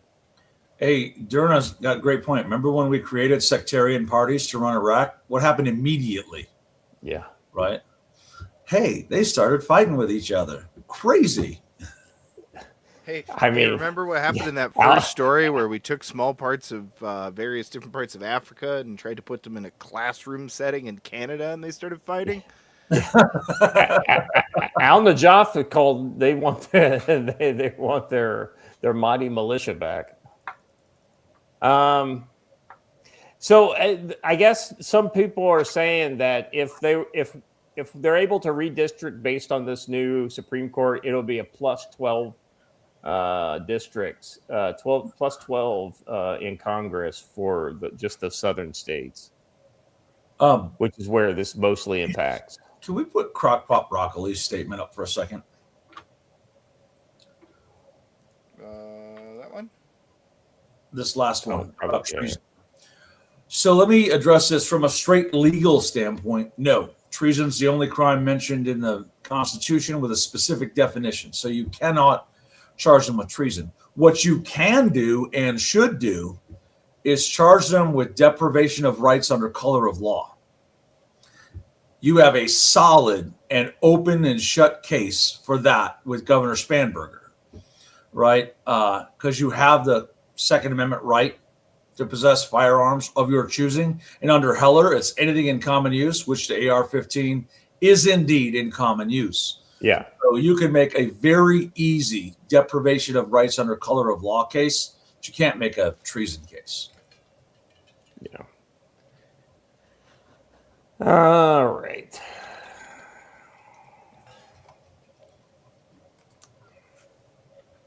Well, it's all right. I understand why you don't want to go to this next one. Who said we don't want to go to the next one? Oh, are we talking about the gunfight? He's hesitating.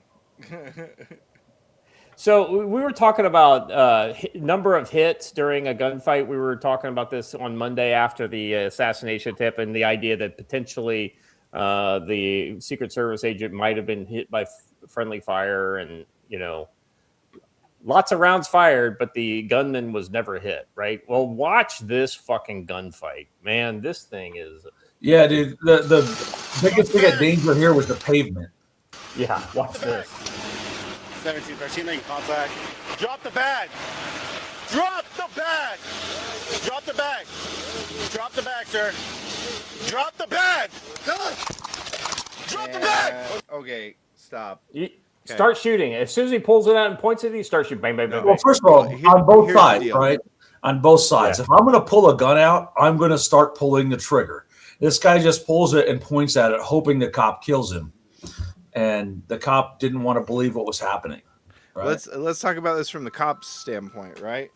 The point at which you start going for your gun, because you've already got your hand on it, is right there. That's when you pull. So let's point out that the initial call was that people saw him put a gun in that bag in front of us. Yeah. So there was no reason to give this guy the benefit of the doubt at all. Well, I'm not sure 100% what that uniform is, but I could tell you I'm pretty sure this is California. It's just the standard over-tacticalization of law enforcement.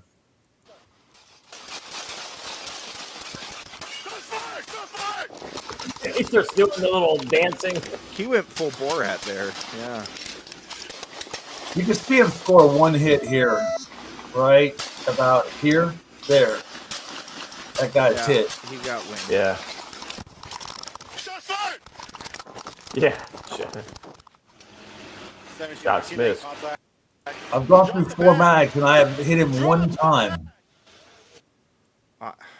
You don't have to like empty your mag as quickly as possible. You could actually aim and shoot. Well, let me tell you this. This is a common tenet that we teach here in shooting. You can't shoot fast enough. You can't miss fast enough to win a gunfight, right? Yeah. Seriously. You can't miss fast enough to win the gunfight.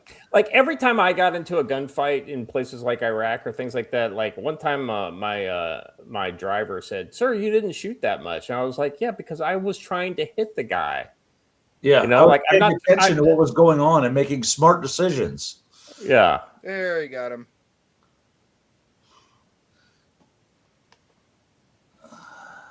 How many goes over to magazines? do the coup de, goes over to give him the coup de grace, fires 7 times, hits once. So here's the deal. Police officers are not soldiers. They don't train the same, and they don't have the same expectation of being shot at, right? So their training is built entirely upon shooting silhouettes, right? That aren't moving, anything like that. The military practices actual force-on-force stuff, which kind of inoculates you to being shot at. It's why at the Scout and Recce course and some of the other courses we do, we use blank fire, because that way you're getting used to seeing people shoot at you and not dying. Cops don't get that same experience. And that's why, despite how great they do at the range and how great they do at the academy, American police officers have a hit rate of about 16% in actual combative engagements. I It's just like have the attempt on the president, right? I just have one question to ask before we move on. Who made this asshole a patrolman? Hey, do you guys want to see? Evidently, there are some epic woke white women meltdowns after this Supreme Court ruling. If you guys are interested, I just dropped it in the private chat. Okay. It's not going to be one of those. I don't know. I haven't watched it yet. Screaming things, is it? Oh, these are No. long. No, don't do the first one. Do the. That raises another good point that guy might not have been in the range in 4 years. As far as the average police officer shoots once a year, maybe twice a year at the range, and that's it. Hey, but remember, you're supposed to rely on them for your defense, because you can't be trusted to have a firearm. Dear God. Can you imagine going an entire year without shooting? I can't imagine going an entire week, but what do I know? Leah, what do which you one do you see? want, Scott? There's like 6 or 7 on its of them. face? Just start with the first one, and we'll see where it goes, and then. And as I mentioned, I just I wanna like bring the in look Leah on her Lippman face. She does for not this. look happy. The current maps that are now being thrown out were drawn after courts had ruled that the previous map didn't adequately represent the population there and was in violation of the Voting Rights Act. So what is the Supreme Court suggesting is the proper remedy? Leah, Sorry, can is you that hear for me? me or for Leah? Is that for me or for Leah? So for Leah. What the Supreme Court is saying Dead air. Dead air. is that the Voting Rights Act actually did not require the state of Louisiana to draw an additional majority-minority district. So instead of striking down what remains of the Voting Rights Act, Section 2, and its protections for multiracial democracy and districting, the Supreme Court has adopted an exceptionally narrow and cramped reading of Section 2, one that will essentially almost never require states to draw additional majority-minority districts. Because they shouldn't ever do that. They should, pause this for a second. They should have stopped this whole thing because she answered her own question in the beginning. Yeah. Should they be able to redraw maps because the map doesn't adequately represent who lives there? I'm sorry, but the map does adequately represent who lives there. You just don't like it, right? That's why they redistrict. The maps do show who lives there, but it doesn't give them the result they want. So then they have to change it to get the makeup they want. That's not serving minorities. They're minorities for a reason. They're not the majority of the people who live in that district. We don't then create a district where they are. Again, our entire system of government was based upon geography, not skin color or racial makeup. Facts. As the plaintiffs who are challenging these maps that states draw can't identify an alternative map that would both provide an additional majority minority district and retain the same partisan composition as the state's initial map, then the state often isn't going to be required to draw that second district. The reality, however, is that there's racial polarization in voting. So race and party are inextricably linked. And what that means is it's almost never going to be possible for plaintiffs to show that a state can draw an additional majority minority district, but that additional majority minority district will still vote Republican in the way that the previous district would have. That's why Justice Kagan in dissent is writing to the what they're really appointees upset about there is that black people might vote for Republicans. Here's the defending our democracy people trying to abolish democracy, right?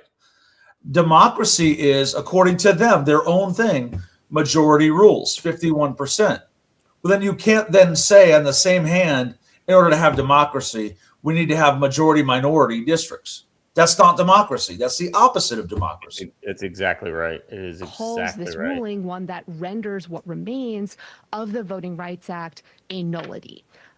She situates this latest ruling in a trilogy of cases that the Supreme Court has issued dismantling the Voting Rights Act. She says, look, back in 2013 in Shelby County versus Holder, the court effectively nullified what was the preclearance regime, which required certain states with especially egregious histories of voting discrimination to get the federal government's permission before changing their voting laws or policies.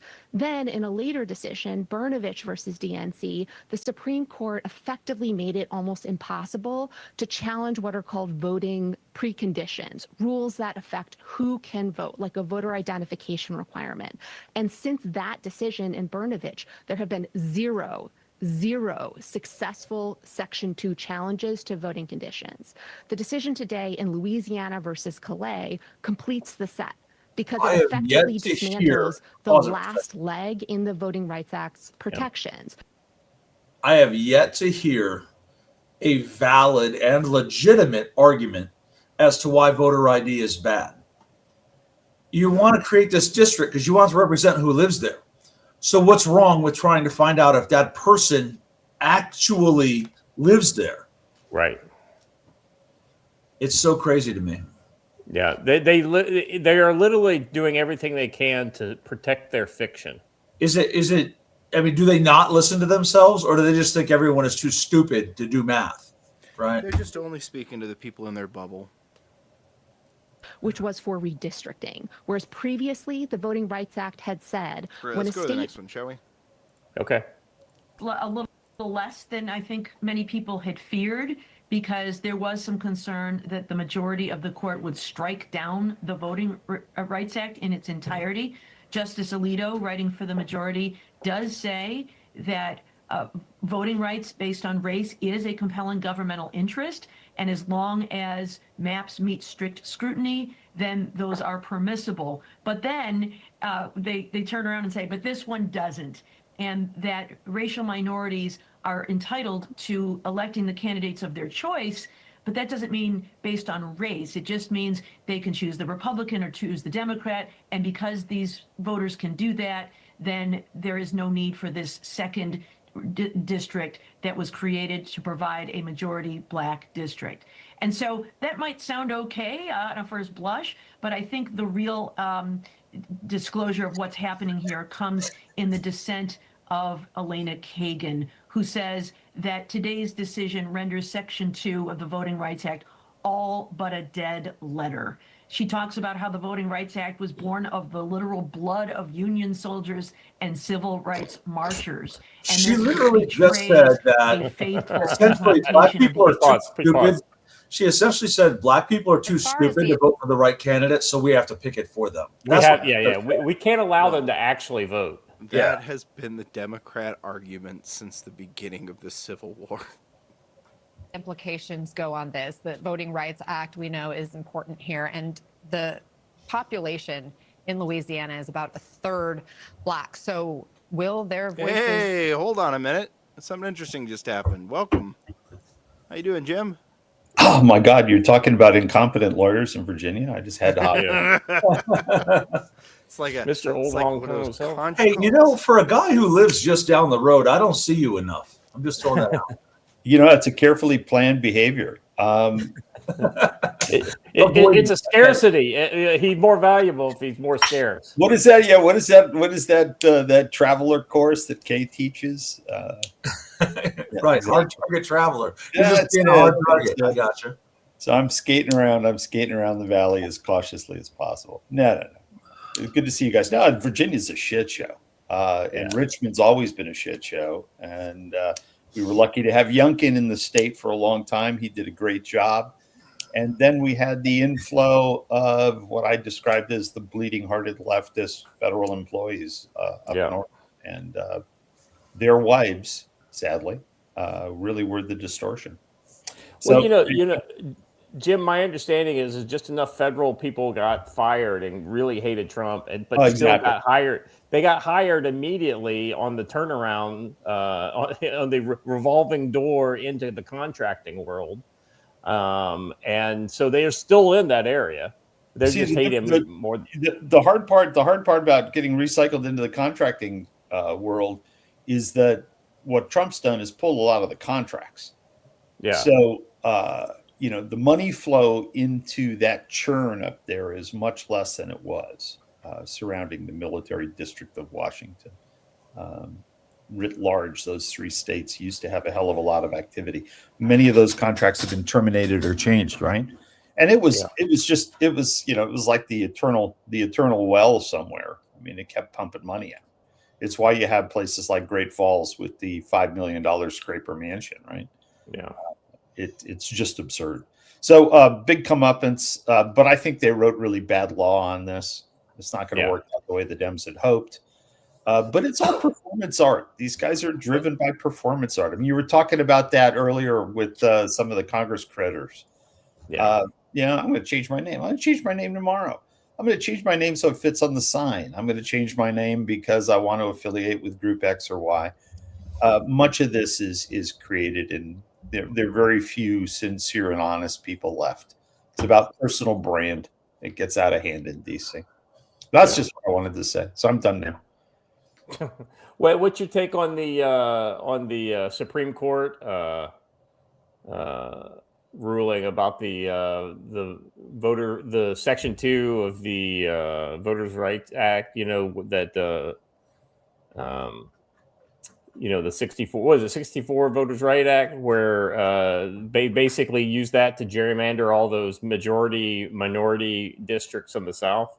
Well, no, it's inverse racism, and I think that's been recognized, which is, we overused it, but sometimes the interpretation of law swings a bit. I'm not a lawyer, but I do watch those kind of things, and I've always thought that this concept of we have to have a black district in this area of Alabama is crazy. We have to have the people who live in an area of Alabama be represented, and what they'll say is, well, you can't have the city involved in that, or you can't have this county involved in that because they're white people there, right? So they just inverted the model and started treating white people as a second-class citizen in some of these districts. It's rebalancing, I think, is the way to put it. We were talking about stupid politicians talking about World War XI because she doesn't know how to read Roman numerals earlier. I thought this. I just put it in the private chat. Watcher, can you, Jim? You'll get this one. This is one that a lot of people may not get. Let's be honest. Areas were on fire because of corporations poisoning the people who lived in those areas. Poor middle class communities getting poisoned and dumped on by corporations like Deloitte and 3M pouring chemicals into these places. And they want to call it a democratic priority. Rivers in rural areas were... No, do you want to tell them, Jim? Or what chemicals was Deloitte pouring in there? Printer ink? Printer ink, exactly. They're a fucking accounting firm. Yeah, well, the long-term threat from Deloitte is just toxic accounting, right? Exactly. It's tax evasion, maybe. They're not in a very good place right now emotionally. And 3M, I mean, come on. So well, adhesives. If you go back far enough, anything we ever made is icky. Anything that was made in upstate New York is icky, right? Hudson River will never recover. It's recovered. Well, but there's dioxin in the mud. Well, yeah. Don't dig down into the mud at the bottom of the river, and you'll be okay. Right.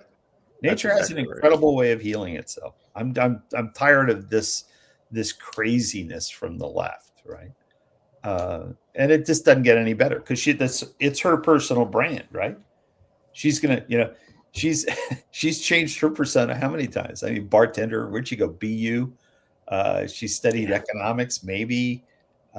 She's a city girl from the Bronx or from Queens. My ass, she's from Westchester. I mean, come on.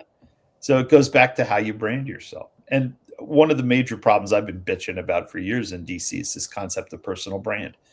If you're going to go into the civil service, be a good civil servant and have a good reputation, but don't worry about your personal brand. Yeah, you don't need a personal brand in the private sector. I mean, in the civil sector like that. And in the military, you got to be careful with it. It's how you end up with all the prancing prima donna generals that we've had to purge out of the Pentagon.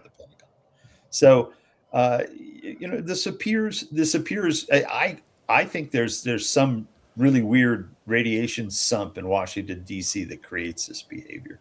It exacerbates it. Because, boy, these personalities are drawn to the halls of power in D.C. Well, speaking of interesting things happening in our government, I have a breaking news announcement. I don't know if this is official or not. It kind of looks like it is. ICE is now nice. It's not actually nice. It's just funny because it's making the left lose their mind. Right. I think it is amazing. If you want to talk about trolling behavior, the trolling behavior coming out of the White House right now is exceptional. And so good. And everybody was like, N means Nazi, right? It literally took 30 seconds, and there were people heads popping off on K Street. N means Nazi. My favorite take on this has got to be C.S. Lewis. In my book, I invented nice as a cautionary tale. U.S. government at long last.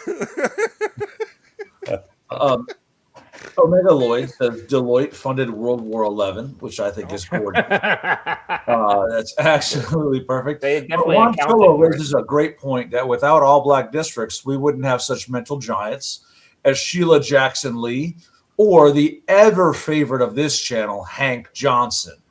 Hank Johnson. Guam is Mr. Tippy Guam. Guam. Tippy Guam. Guam gonna tip over, boys. Watch out. That's it. Kudos to the general for not just laughing at him out loud, right? Well, yeah. Guam may not have tipped over, but I'll tell you what did. The Leering Center. The Leering Center got tipped over. Yeah, so bad news if you're child care or hospice or healthcare taxi driver in Minneapolis. Many of these places were raided. Now, I imagine this is the raids in which not people are arrested, but the time where they grab all your documents. Search warrants. But listen, don't be surprised when they tell you can find any evidence, because as the high-quality manager of the Leering Center pointed out, somebody broke into the building and busted open the secret wall where they keep their records and stole them all. So, who would have thought that?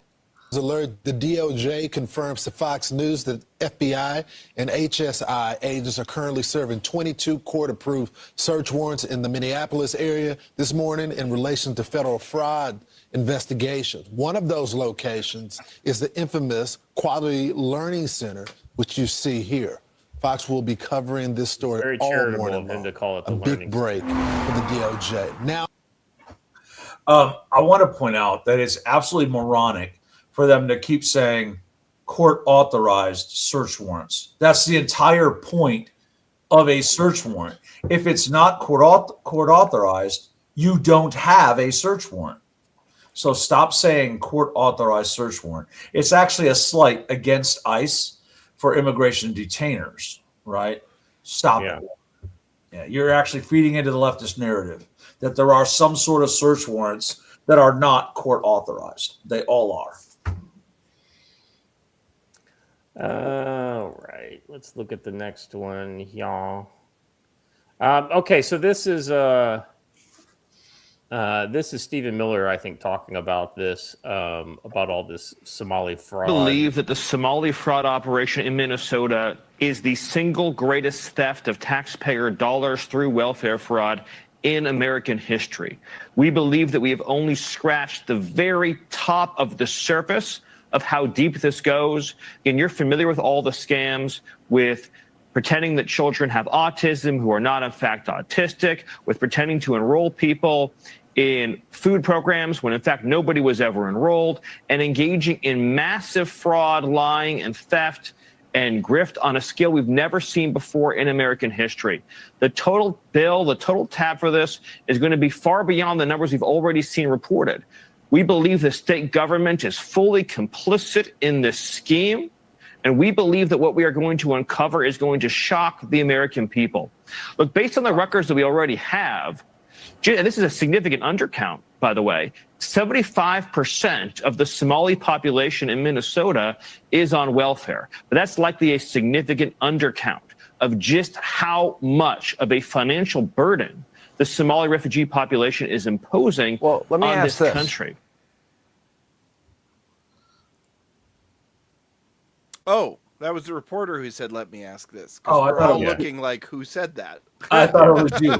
But let me point this out. This should be the end of income tax. When you see how much of it is spent annually on just giving it away to people without ever checking, that should be the end of the income tax. Obviously, we have too much money just sitting around. Yeah, no, I mean, it just goes to show you there's literally no checks or balances to any of this stuff, Joe. I mean, they just it's almost like it was designed to do exactly what they were doing. All these programs are designed to be defrauded and used. Right. People create them for their constituent groups to enable that fraud. Look at EBT fraud in Metro Detroit amongst the Middle Eastern community. Look at the fraud there in Minnesota. Look at all kinds of different things elsewhere. I mean, it's just crazy. Look at immigrant business loan fraud. So immigrant businesses generally get a tax-free grace period, and they get really good loans. And what will happen is once that grace period and the loan grace period ends, they sell it to a cousin who then gets a new loan, and we get a new grace period. And it continues on and on and on, and has been so for 25 to 30 years. It just continues. On a somewhat unrelated note, but important in the chat, everyone's talking about Comey being arrested. Comey should not be given that option. Comey should get the same thing that happened to Roger Stone. And Comey should get the same thing that happened to all of the January 6th defendants. Granted, over the course of its history, the vast majority of FBI arrests are handled by turn-in. But he himself ordered no turn-ins on other cases, so he should not be given that option. Yeah, it just goes to show you how much of an outlier all of those dramatic arrests, pre-dawn raids were during the Biden administration. It was absolutely political theater. And I think we should use it right back on him. Yeah, 100%. I want to make kind of an off-color comment here, and it's okay. So, Jay Clark says, "You mean liquor isn't food under EBT?" To which I will say, given a recent Supreme Court ruling, one could argue that with a small amount of copper, it could be. I'll be honest with you guys. What they do in Metro Detroit is they use one class in their cash register, right? They classify everything in the store as food. and then you can use EBT on everything, including. I was just pointing out that I'm pretty sure that like now that it's not completely illegal to make your own whiskey and what have you, distilling at home. You're going to have neighborhood setups that are distilling a lot for themselves. If you catch my drift. I was reliably informed by an Irish friend of mine that the Guinness is in fact made of bread. It is actually a bread product. Guinness is so thick you could practically chew it. It is almost bread. So yes, it does have fish bladder in it. Interestingly, I'm not kidding. Or not interesting, but all right. Let's move on, shall we? Jim, what's your take on this controversial subject of fish bladders and Guinness? I think Guinness is one of the more important beverages on the planet. Personally, well said. Well said. We knew there was a regularly as a meal substitute. While traveling, it is usually the first place I go when I hit somewhere, see if they've got Guinness. Yeah. It is a mark of civilization, and with the king visiting, it takes a higher priority as well. And the fact that the king actually gave Trump the bell from the HMS Trump is just cooler than wonders. Yeah, that's actually, I thought that was pretty interesting that he did that. Here in Northwest Montana, if you come out to visit me, we will introduce you to the glory that is Cold Smoke, which is a local Scotch ale produced here. Hunch will agree with us on this, that Cold Smoke is a local treasure, and we will get you hooked on it. All right, let's move on. So we've got to let's close out the show here with some news from the Mexican border wars, shall we? This is also why. Let me say this before we go into the story. A weird story emerged just before all this happened, and it was Claudia Sheinbaum claiming that they had caught the CIA in some sort of an illegal operation that was not sanctioned by the Mexican government. And then this all happened. So I think what happened is the CIA snatched this guy and turned him over to the Mexicans, and Claudia was trying to limit the damage, and it didn't go the way she wanted. So. Yeah. Jalisco New Generation, or CJNG's, Mexico's most powerful criminal enterprise, suffered another blow on Monday when the Mexican military captured one of its top leaders in the country's northwest, 2 months after the cartel's leader was killed. If you remember, we covered this on this show when they basically went nuts. What was it, Puerto Vallarta, or was it Acapulco? I can't remember which resort town it was. But they basically went ham for about 8 hours, burning everything that they could get their hands on. There is currently a war going on between the Sinaloa cartel and the CJNG. So this is kind of in the broader context of that. One of the favorite tools of the cartels to use against their enemies is to rat out the locations of their rivals to basically get the Mexican government to do the dirty work for them. No big surprise there. Let's see. Moving on. Let's see. They've what's his name here? This is more footage from the from this capture. I was surprised how much footage that they released.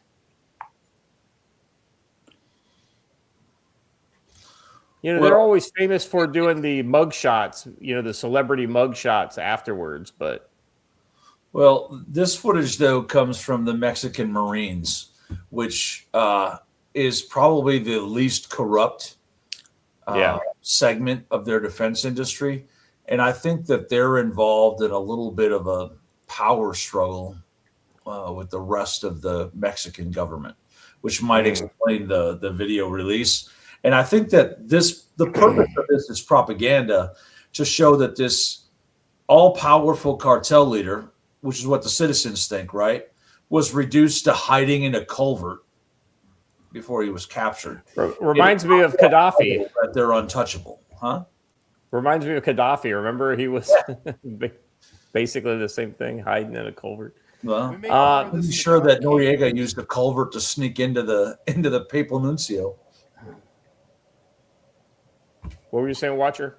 Oh, I was just saying we need more of those Saddam-style memes. Yeah, reduced to hiding in a dirt hole. Yeah. Let's see here. Mexico confirmed the capture of Audius, alias the Gardener, in Nayarit.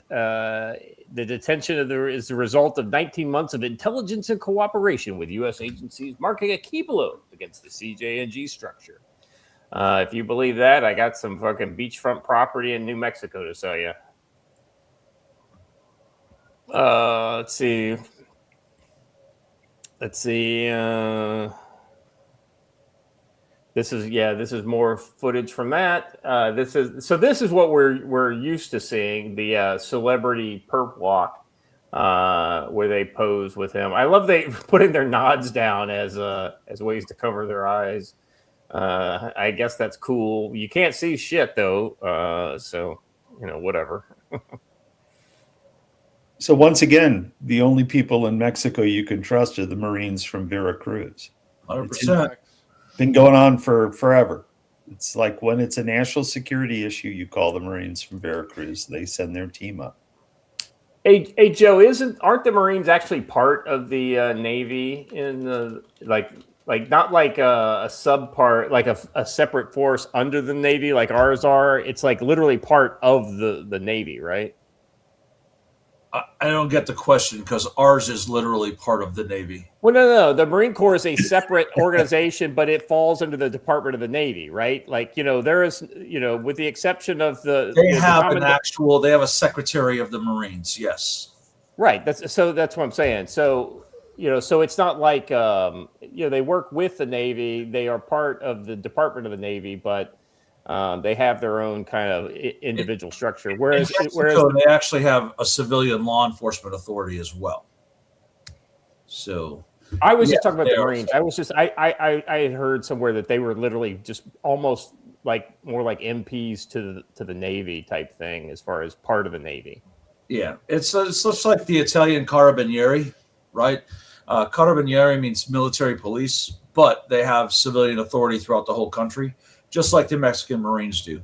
So the Carabinieri in Italy is part of the army, but also a separate entity all by itself with entirely different authority and things like that.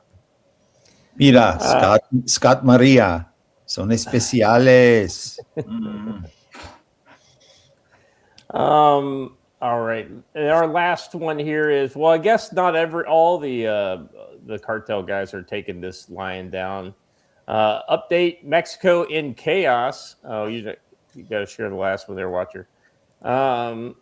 Mexico in chaos. Cartels are setting buildings ablaze. Vehicle blockades have been reported in Mexico following the capture of the cartel warlord, the Gardener. Cartel hit Kingpin was the leader of the Jalisco New Generation Cartel. The only thing that I saw that it was related to CJNG besides this was the Sinaloa cartel had captured a Mexican, a CJNG hitman, and were flying his head around attached to a drone to taunt the CJNG guys. So I don't know. I mean, this is literally, I searched. This is the only one that I could find. They saw Kathy Griffin and they were like, "Hold me cerveza." Right. We haven't really talked too much about the cartels since in the last 2 months since the original kind of like burn down the city attempt fizzled out. And let's be honest, we haven't heard a lot of the cartel period. And we haven't heard of a lot of big names being taken down. Some of this is that it's getting overshadowed by what's going on in Iran. But I mean, I'll be honest with you. I'm really surprised about the inactivity of the cartels following the Mencho getting killed. Scott, some people have run-on sentences. You have run-on questions. You just asked like 5 questions. I know. It's just it's a stream of consciousness, my brother. Yeah. I believe it's asking Jim the question, though. Well, I mean, it's any of you guys want to talk about it. We're out of post. Forgot who he asked. No, so wait. You're so burned out. You're asking a 5-part question about why. the Mexican cartels. No. Don't So do more. it was kind of statement question, right? So I'm surprised that they haven't done a lot more since Mencho was taken down, right? Well, so there's that, and then the second is part of that because the Iran war has overwhelmed it, and it's actually going on. We're not hearing about it, or B, is it because not much has fucking happened in Mexico in the last 2 months? Well, yeah, exactly. Road trip. What goes on in these things is when you have someone external to the organization take down a leader, there is a breath of fresh air that blows through them that most of the lieutenants then take and try to take it over. So if there's not an incumbent family member waiting in the wings, one of the lieutenants grabs it and it splits, right? And so they usually are weaker after one of these guys gets done. And then they go out and they do performative art, kind of like our FBI director who's under indictment. They do some performative art and they get in trouble, and it doesn't do much, but it makes them happy. And then they go back to the hills and begin to make narcotics again. Problem is the Chinese can't deliver narcotics. So all these leaders are under pressure right now to come up with a new game. And that new game may be really stupid stuff like cross-border kidnapping or others, and we'll see where they go. Yeah, it may take a little while, I guess, for that to develop, to get their legs back underneath them. Yeah. All right, gentlemen, that's all I got for today. Let's middle of the week. Not a quiet Wednesday, nothing going on. Hey, Rick. Joe, where do you think the week's taking us? Well, we'll either get a Netflix documentary featuring a white assassin on this, or we're going to continue to see more leftist rhetoric around violence and then some violence over the weekend. I really think that's where we're looking at here. If you notice, they told everyone on the right they need to dial back their rhetoric and then completely doubled down on saying someone must stop Trump. And I think that's going to come to a head at some point. Yeah. Facts. Jim, what any predictions? The left is just going to continue to be completely batshit insane. And I think now the whole world understands that we have an infestation of Marxism in the country. And Europe is worried about that in a way I don't think most Americans can see. I think Canada is struggling. I think all of our allies are struggling. And I think Trump is the last person on the planet who can stabilize things. The one bright light out there, honestly, is Japan. I'm very impressed with what's going on in Japan under the tutelage of Potato. It's just we're going to have to realign our partnerships. And, there was some discussion this week about what was important about the King's visit.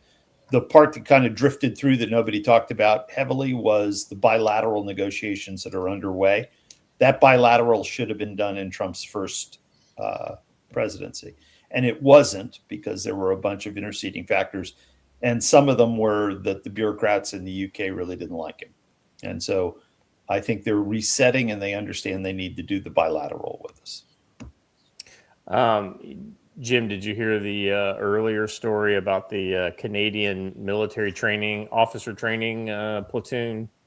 No, didn't. 83% non-resident Canadians turned into racial and clan warfare between the various West African sects.